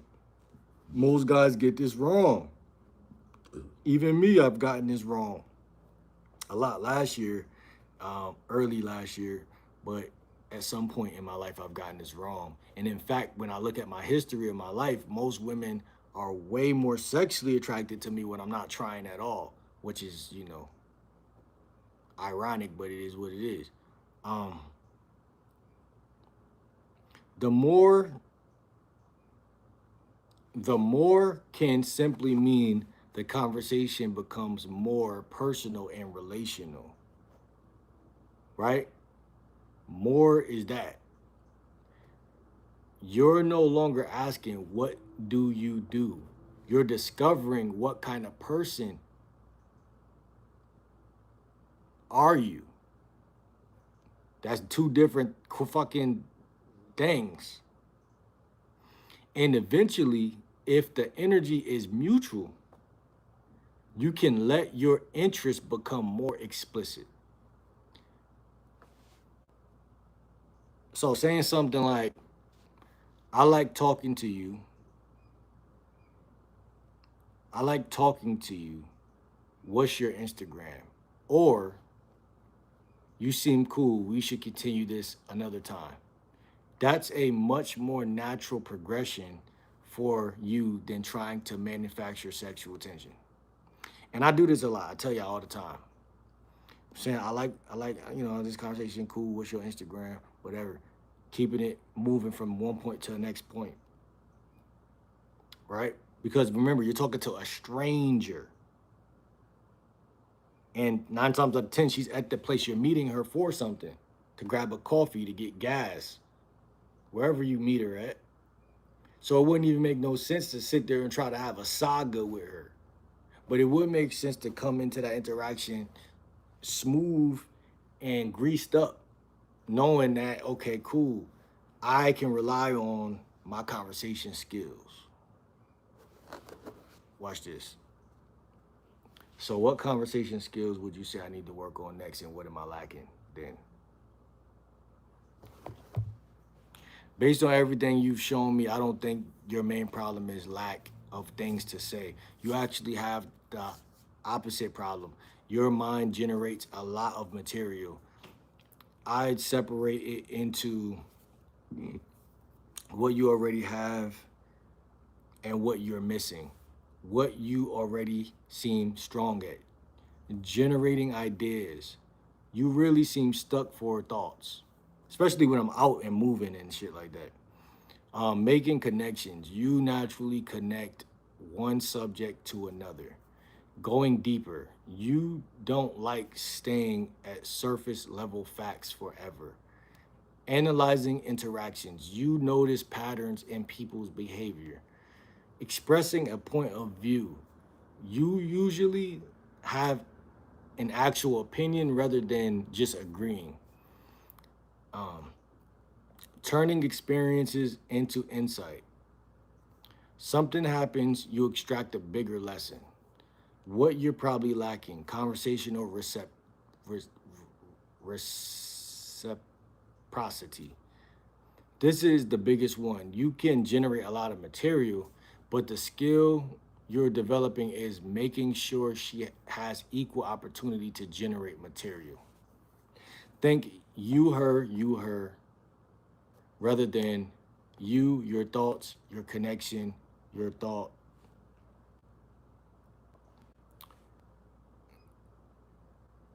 Wait, hold on, man. What the fuck this loser just say? He said, bro, get mad. We're trying to test you. Man, y'all niggas crazy. You, your thought, your connection, another thought, another connection. Number two, transitioning from fact to personality. You've already identified this yourself. What side of town are you from? That's information. Then, do you actually like living over there? That's preference.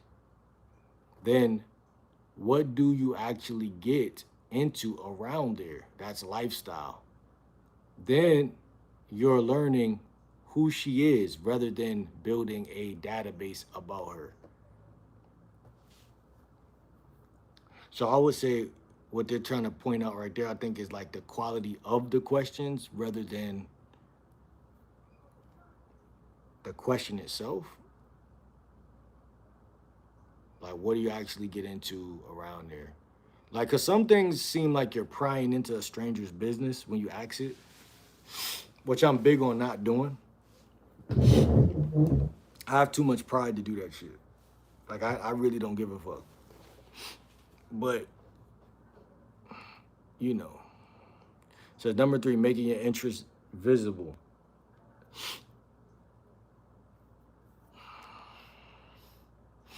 Because you don't need to become aggressively flirtatious, but if you like her, she should eventually have some reason to believe you're talking to her because you're interested. Playfulness, compliments, eye contact, teasing, asking to continue the interaction, etc. Otherwise, you can accidentally create a perfectly pleasant platonic conversation. Number four, knowing when to go deeper. This is probably another major practice area. You stay at where you from for 15 minutes. Then she gives you something with emotional or personal substance. Uh, Grab it. Pause. If she says, I moved here because I wanted a fresh start, that's not really a um, that's not really a geography question anymore. That's an opening into her life. And this is what part I think I want to highlight the most in this video is that women move like cats and they're very quiet sometimes. And sometimes they open up once you start talking to them. And you have to literally, like they're saying, you have to literally be looking for that. That's a fucking issue sometimes. because you have to be looking for that while saying things that make her open up, and you have to be looking for her to open up. And once she opens up and says one thing that she's probably hoping unconsciously that you grab onto, you have to be like able to interpret that as that. You know what I'm saying? You have to interpret that shit as that. So you got to be good at perceiving when a woman is giving you something valuable in conversation. Um, like I moved here because I wanted a fresh start. Again, that's not geography question anymore. It's an opening into her life. So you have to be able to differentiate what's an opening into her life and what's just a motherfucking response out of. Most women don't are not disinterested. I think that's a big misconception guys believe in. And by believing in that bullshit, you know you're it's a self-fulfilling prophecy. Like basically. Like once you even question or believe that a little bit, it's like a big black hole, like a vacuum. It vacuums you into it because it's like it's just a bad question. It's just a bad question, and I don't think people realize that. It definitely kills attraction, though. You know what I'm saying? If anything. Number 5, letting conversations breathe. You don't have to immediately fill every silence. And this is another thing. If you're doing majority of the like hunting, then chances of you doing this go up by like 90%. But it says you don't have to immediately fill every silence. Sometimes you're both thinking. Sometimes she might be deciding what to say. Sometimes a little pause actually makes the interaction feel more natural. Number 6, texting with more personality. This connects to what you discovered earlier. Your problem may not be I don't know what to say. It may be I'm sending the most functional version of what I could say. I'm sending the most functional version of what I could say. Instead of what you're doing, your brain can sometimes ask, what's the version of this? What's good, P? What's the version of this question that actually sounds like game? Not a pickup line, your actual personality. I don't even know what they talking about right here. I ain't gonna hold you. So if I had to give you one,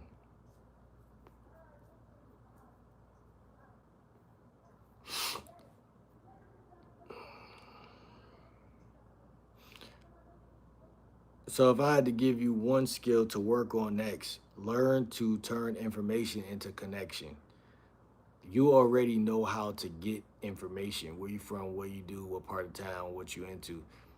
Now practice taking her answer and asking, what does this tell me about her? And then respond to that. I've been doing this shit. But I'm just saying, like, I gotta remember to do this shit again more.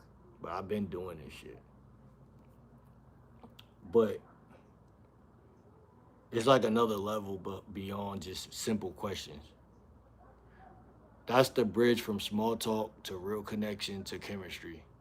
And I wouldn't try to fix all 6 things simultaneously. Get past the facts and discover one thing about the woman's personality.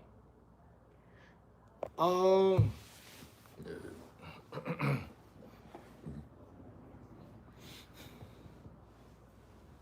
that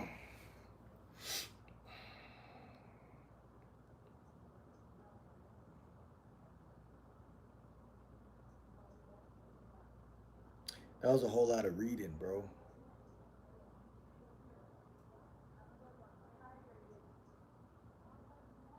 I'm starting to realize what's going on out here after all that reading.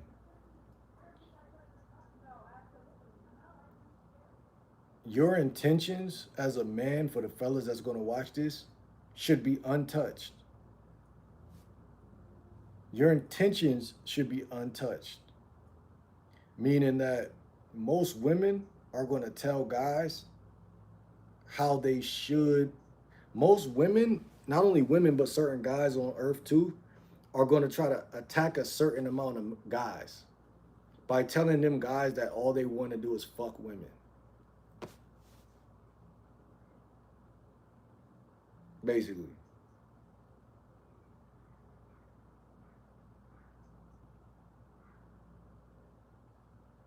You see what I'm saying? Because once you question your own intention for fucking with her, the game is already over. Do you see what I'm saying? Do y'all see what I'm saying?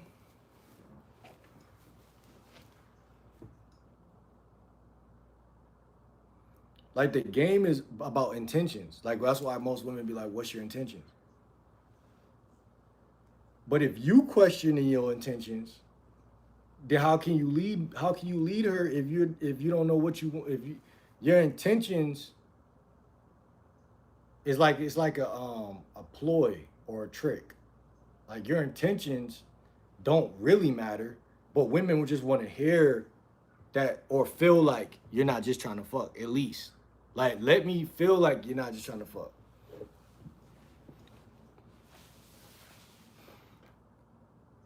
Like I'm not saying intentions is a fake concept either, but I'm just saying exactly. I've gotten that like some dudes try to brag about it and try to be little other guys. Like some guys feel they are more high value when they have a high body count, and I'm like, nobody give a fuck about that. Nah, bro, that's not what I'm saying. I'm saying your intentions.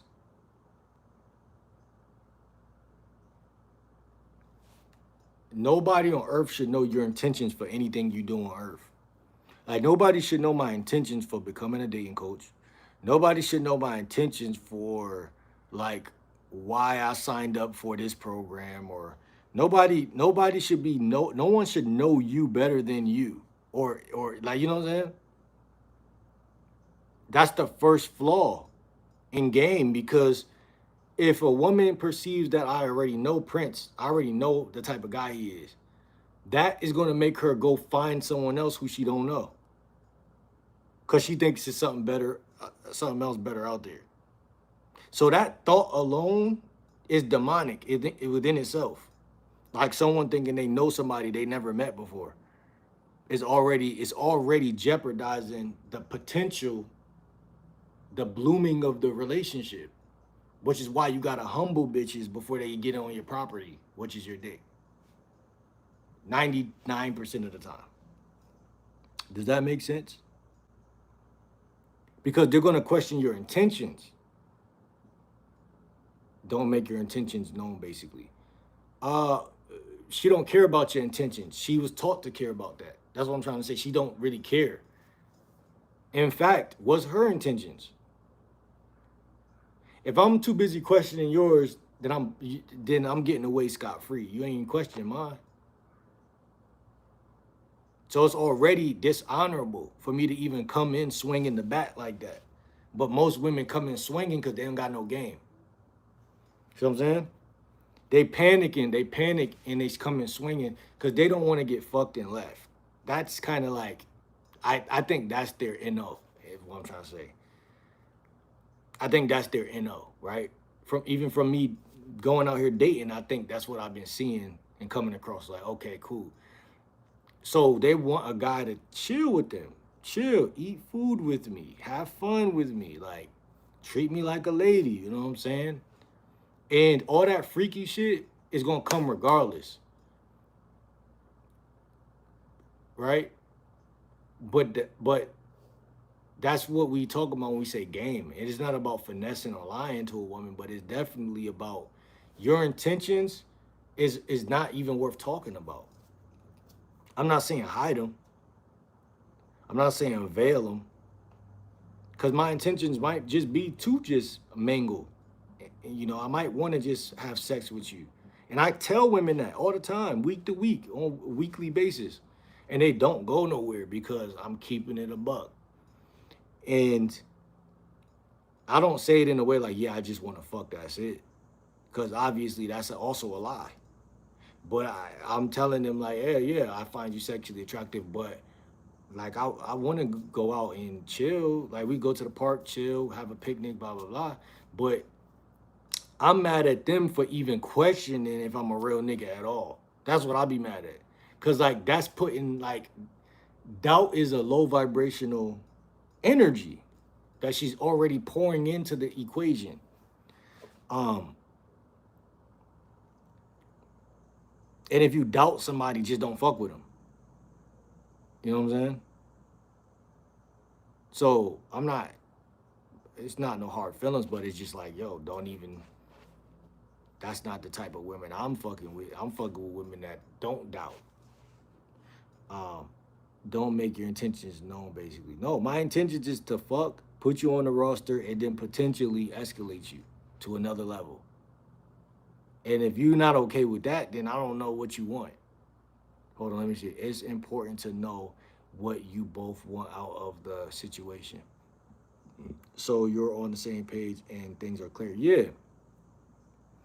But like I said, women move like cats. So they're the ones that cloak and hide their intentions. Like, I mean, if you make a woman mad, then she'll pour it all out. Like, oh, well, I just want, I don't want to fuck you like that. I just want to get to know you. And but if they not mad, then they're not transparent like that. That's why flirting is like scamming a nigga, because you flirting with them. What, like, you see what I'm saying? It's like leading. Women are the best lead-ons on earth. No, it's not a woman hating channel. It's honest. Women are, the word tease, the word flirt means to lead someone on. Type it in on the synonym app. It means to lead on.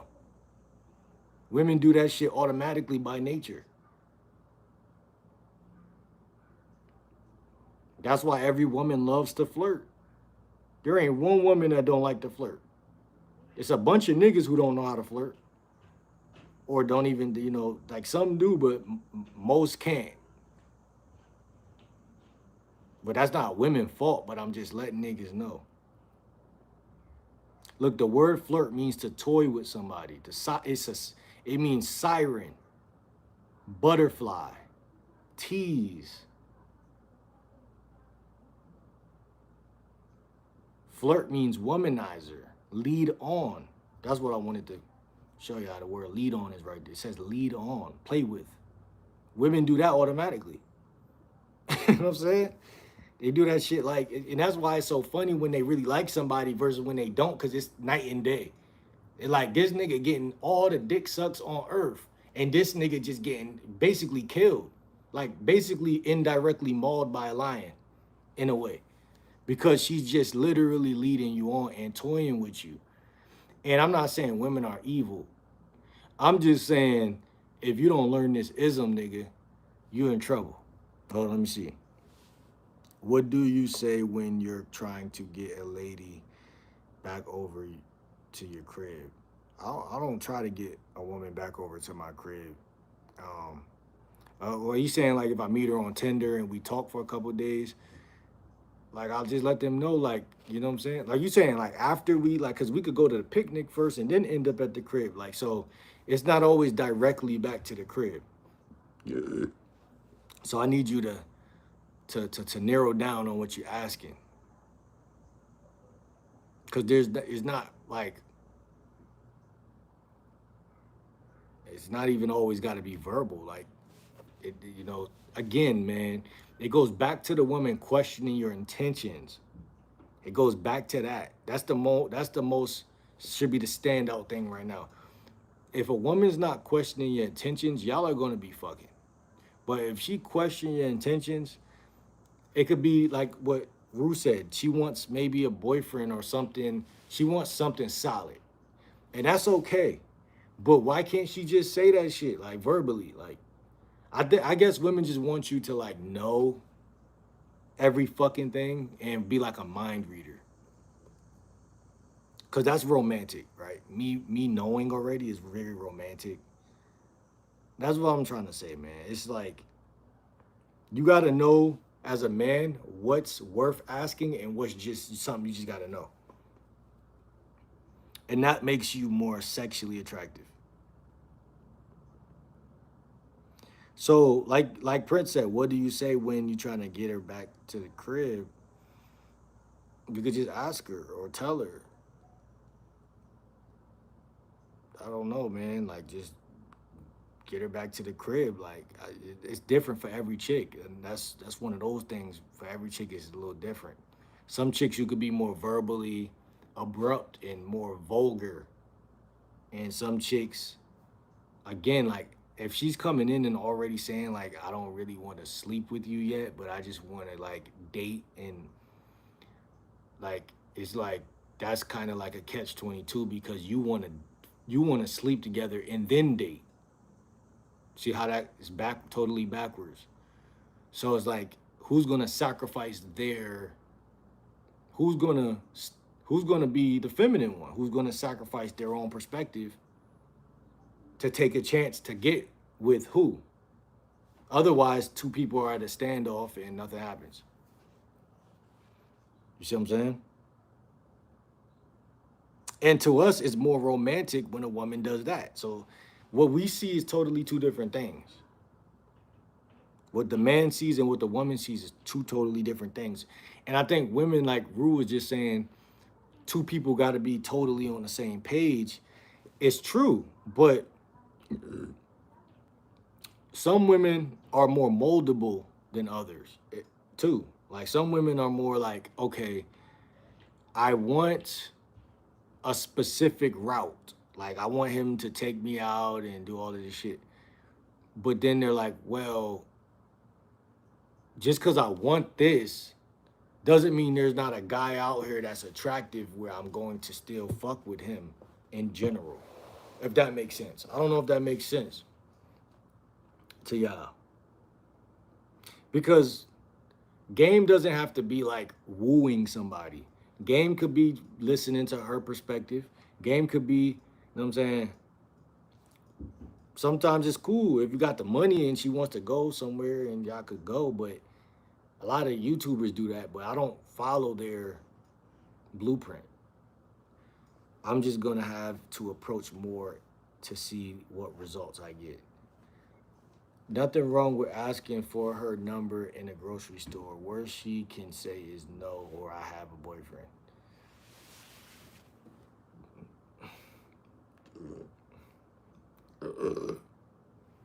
No cap.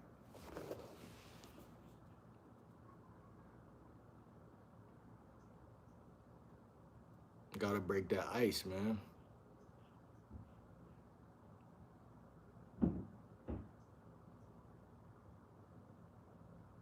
Gotta break that ice.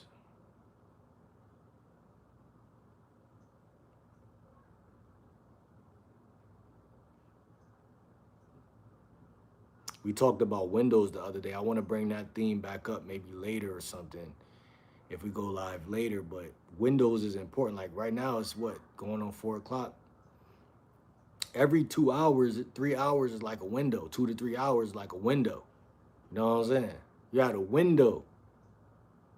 You know, because when you wake up, say we hit 12.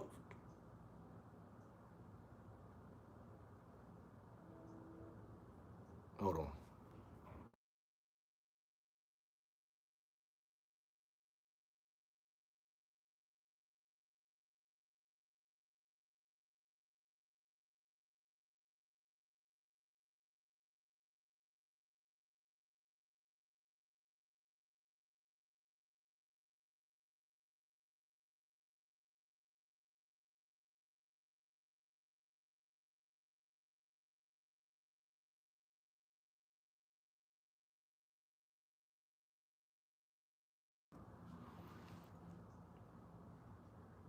Oh yeah, so like if you wake up at 1 or 12 o'clock, say 12, you got 1, 2, 3. You got 4, 5, 6, 7, 8, 9, 10, 11, 12. That's about 4 windows per day. So you got 4 windows. So let's just think about texting women back. Like, you got windows. So it's really no excuse why you should be going days on end without texting women back.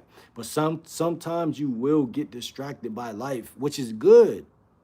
It's actually a good thing to be so busy that you forget to text chicks back. That's actually a good thing. Next time I come back, I'm here. I would have done at least 3. I would have done at least a couple of approaches. Hopefully, let's get it. What you mean? You said next time I come back in here? Were you in a grocery store?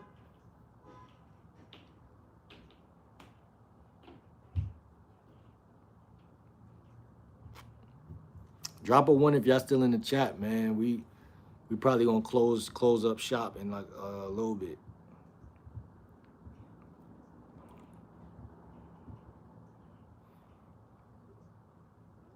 But yeah, man. Windows is a new concept I'm ushering in. We got Prince in the building. Windows is important. You got to start looking at your 24 hours through windows, because you only got a certain number of windows per day, and you think about it. You only got probably a couple chicks you talking to, and you gotta cater to them a little bit. You feel me? 12 to 4, 4 to 8. You know what I'm saying? You gotta cater to them a little bit. You know what I'm saying? Because that's really, let's be honest, that's all women really want is some attention, bro. They be wanting a little bit of your time, a little bit of your attention. And that's really, to be honest, that's like watering a flower. You know what I'm saying? I'm just being honest. 9 to 12, 12 to 4, 4 to 8. That's windows. You know what I'm saying? You gotta obey your windows, gang. Because when you don't obey, you get trapped in a window. You get trapped by your own inability to see. Hold on. About to message a girl I met on video chat site. About to message her on TikTok. See you, bro. Go handle that. You know what I'm saying?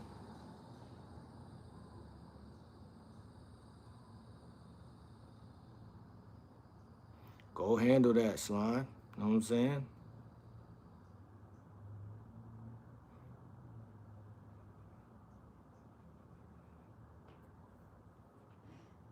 No cap. Oh shit.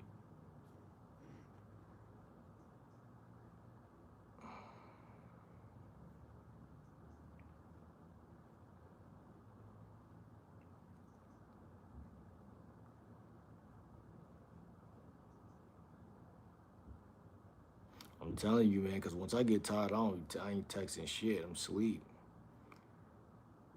Damn sure ain't linking up with nothing.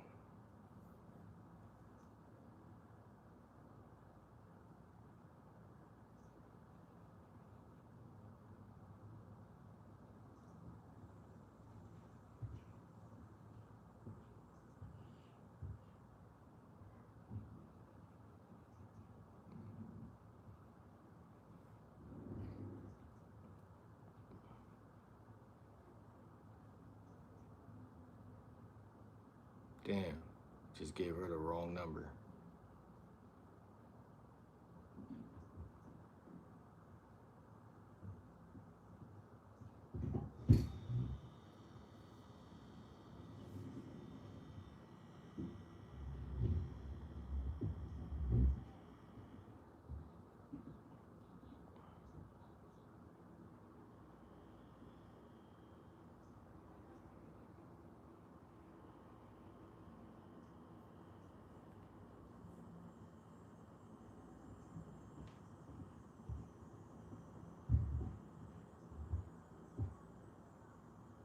If you'd like to please sign up to be a volunteer for Compassion Fest. I need a lot of volunteers to help us pull this off.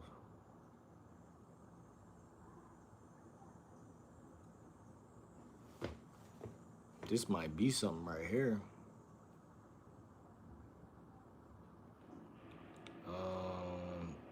Look like I found something. That is interesting. Uh,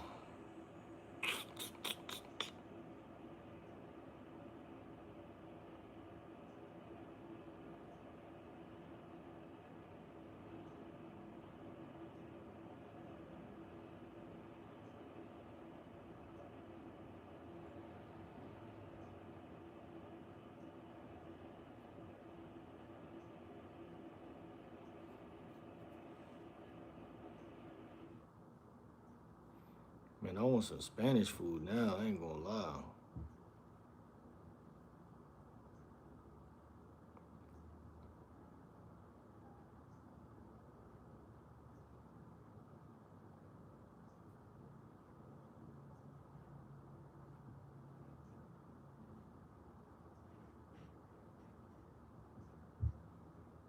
Something, I ain't gonna lie. Some.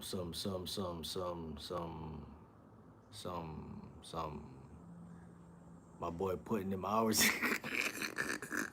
Man, they fucking with my views, man. Come on, man. But we still rocking and rolling.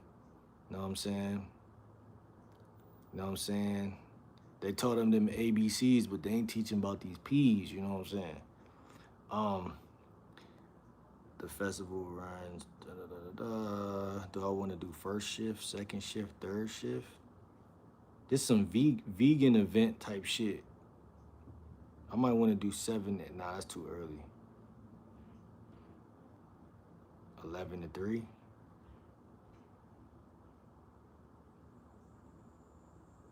Or 3 to 7. 3 to 7 might be lit. I ain't gonna hold you. Please select your preferred shift. 3 to 7, I ain't gonna lie. The fuck? What's your preferred t-shirt? I wear a medium. Are you participating to meet academic or other volunteer hour? I don't know. I'm just signing up, bruh.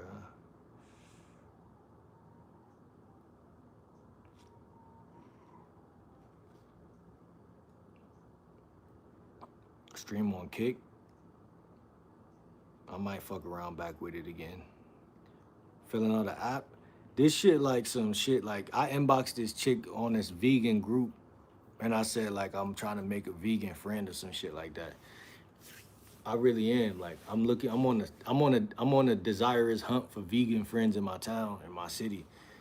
And them motherfuckers be hard to catch. I ain't gonna lie. But she was like, if you looking for vegan friends, join this little group thing. She looking for people volunteer in this thing.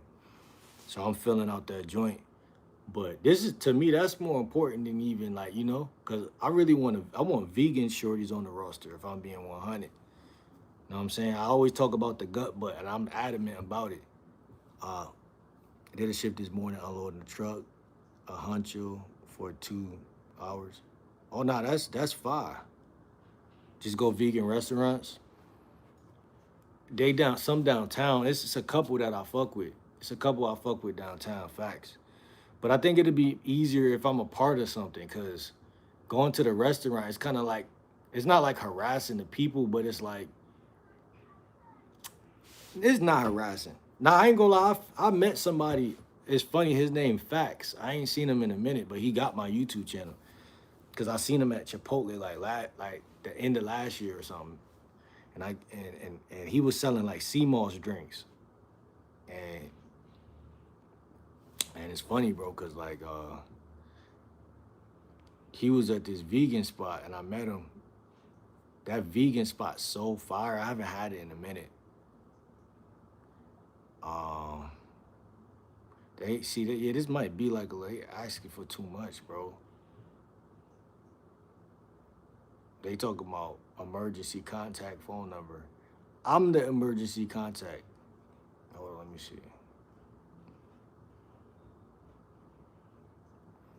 Like, we ain't doing all that. Let me see. Just go to vegan restaurants. Why you want vegan friends? I just feel like they on the same wavelength, bro. and they gonna understand everything, like, because it's like I grew up without vegan friends, so it's like now that I'm on that path, even though I fuck up a lot, but I fuck up because I don't got no community with this shit. It's like, but I also am self accountable, so I'm not saying it like that because when I go to like Whole Foods, I don't gotta pick up eggs, I don't gotta pick up steak because that's what I did last time, and fish and shit like that. But I just know myself enough to know like vegan. I like because most niggas just looking for friends in general. I don't believe in that. Like I mean I do believe in the social circle game bullshit, but I'm saying more so just they good people. Like, and I know a couple of them anyway because I've been joining this vegan app back in the day. I've been joining this vegan app back in the day, and I'm back on there now. Um, and a couple people I met, they've been cool, and they share a lot of like vegan, like they just like it's a community on like Facebook dating and shit. I mean, not Facebook dating, just Facebook groups, like community. So I fuck with that shit. I got this shit. All right, cool. Your response has been recorded. Cool. I'm gonna just go back and tell her I just filled it out. Just filled it out. And this a girl. If I meet these people on the app, her bio on Facebook say pumpkins mom, rare plant addict, vegan foodie, feminist. Gotta watch out for them. Uh, liberation for all. But nah, she look kind of. Let me see. See, the thing about vegan women, guys gotta understand, is they're the baddest women on the planet. Cause there's no such thing as a bad looking vegan. I could show you her, and I could show you her, and I guarantee that she's not your type, but she's still attractive. And it's cause when you eat healthy, bro.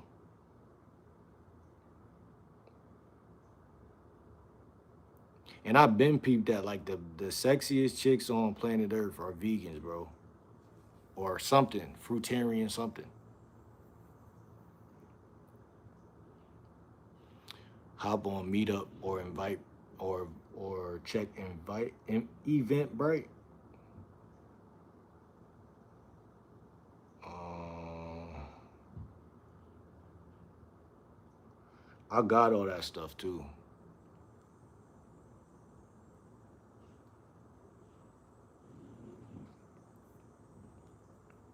I got Meetup. I think I got Meetup.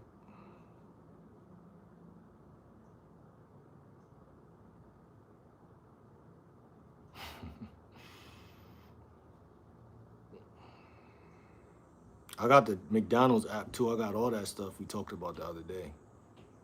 Ain't it crazy how I think I'm a vegan, but I'm still talking about McDonald's though? Or is that normal?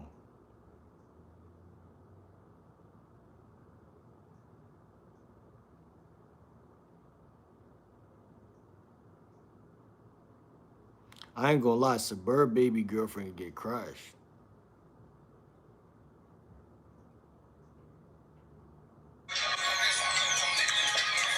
and she knows it. I don't know. I legit got it the the. Oh, you just got it for the coffee? I just realized they got iced coffee. You say you don't get iced coffee, right? You get the like the hot joint.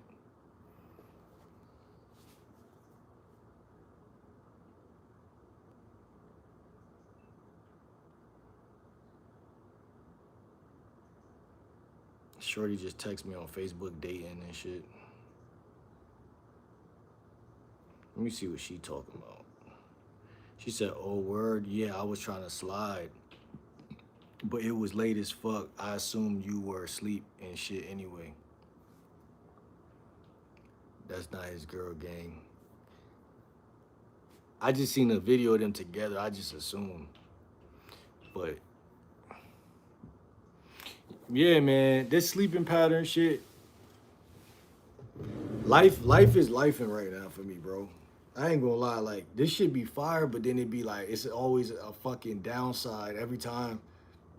Like I could have 2 thorough days in a row,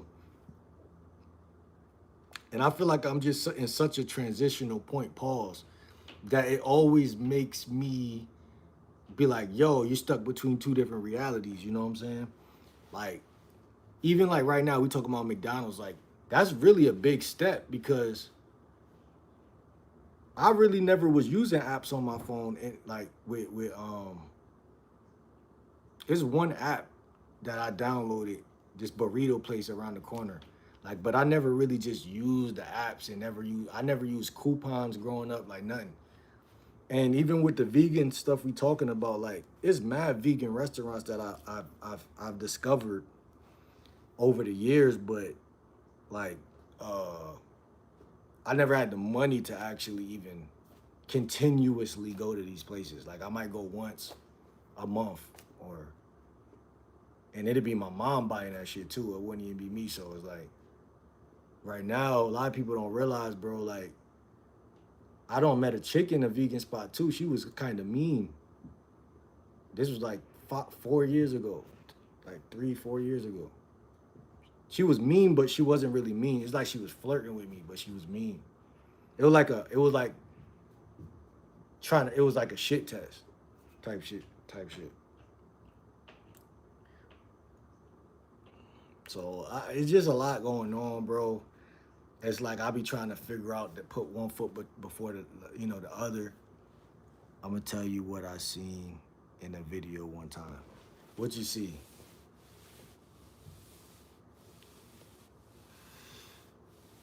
And then the devils try to come in here playing with my views, and I still did alright. That's what's so funny because they hating.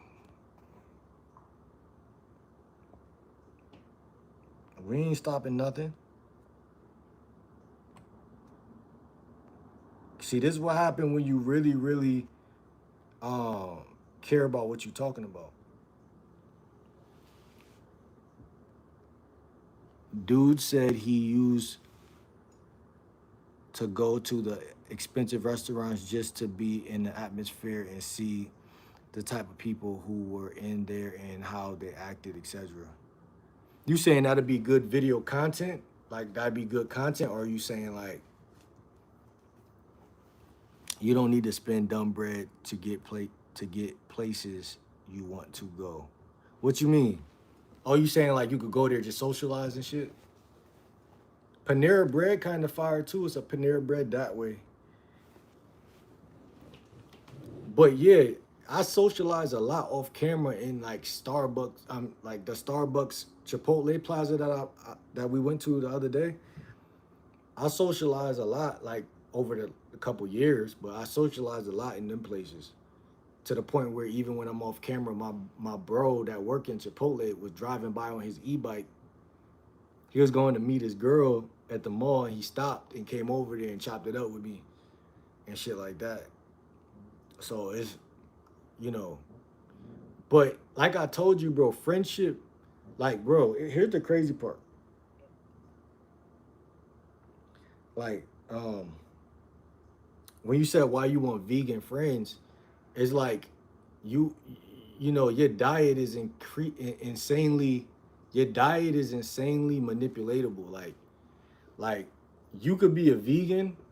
Let's put it like this. You got to be strong to be a vegan and be surrounded by a bunch of people who eat whatever they want.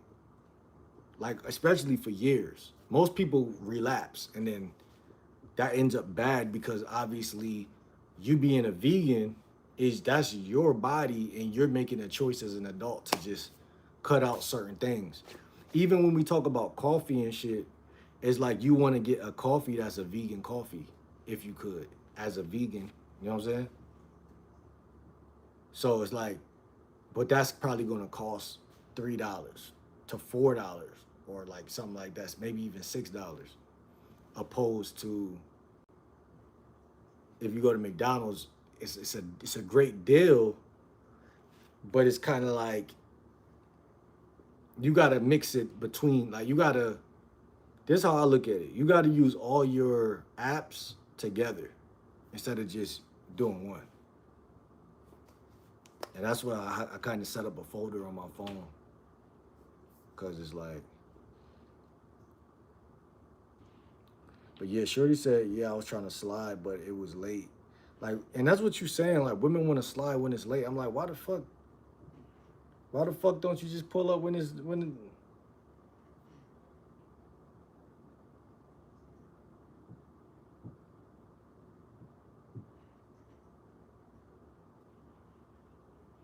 I'm gonna say when the next time you free. I'm not even about to go back. See, women like to do a lot of frivolous talk. I'm not trying to frivolously talk. Until I pipe you down, then we could talk. We not talking. Cause I hate them little failed attempts of linking up in the beginning. Cause it's like, bro, the devil really trying a nigga. You know what I'm saying? That's a waste of time. Not gonna lie to you. You don't need to spend dumb bread to get places you want to go. You really just got to get on the city bus or have a transportation to get to the place. So I'm trying to get a dirt bike, bro. Or at least fix the tire on my other bike. Really, the tire is already fixed. I just gotta know how to put it on. I don't know how to put that shit on. My neighbor know how to do it, but I ain't been seeing him lately and shit.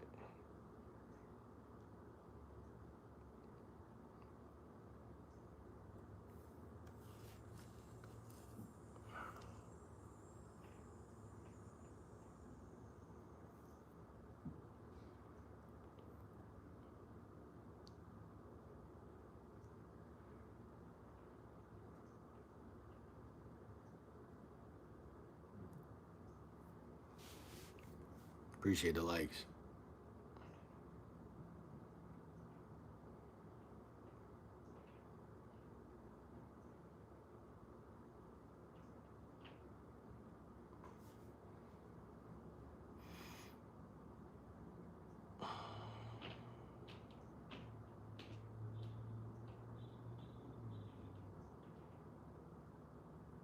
We're about to get out of here, chat.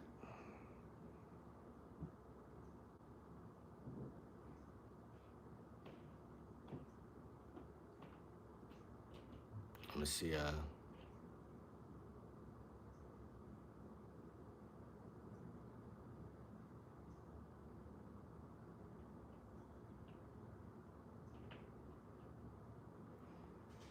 y'all when I see y'all, man. It's your boy. I'm out, man.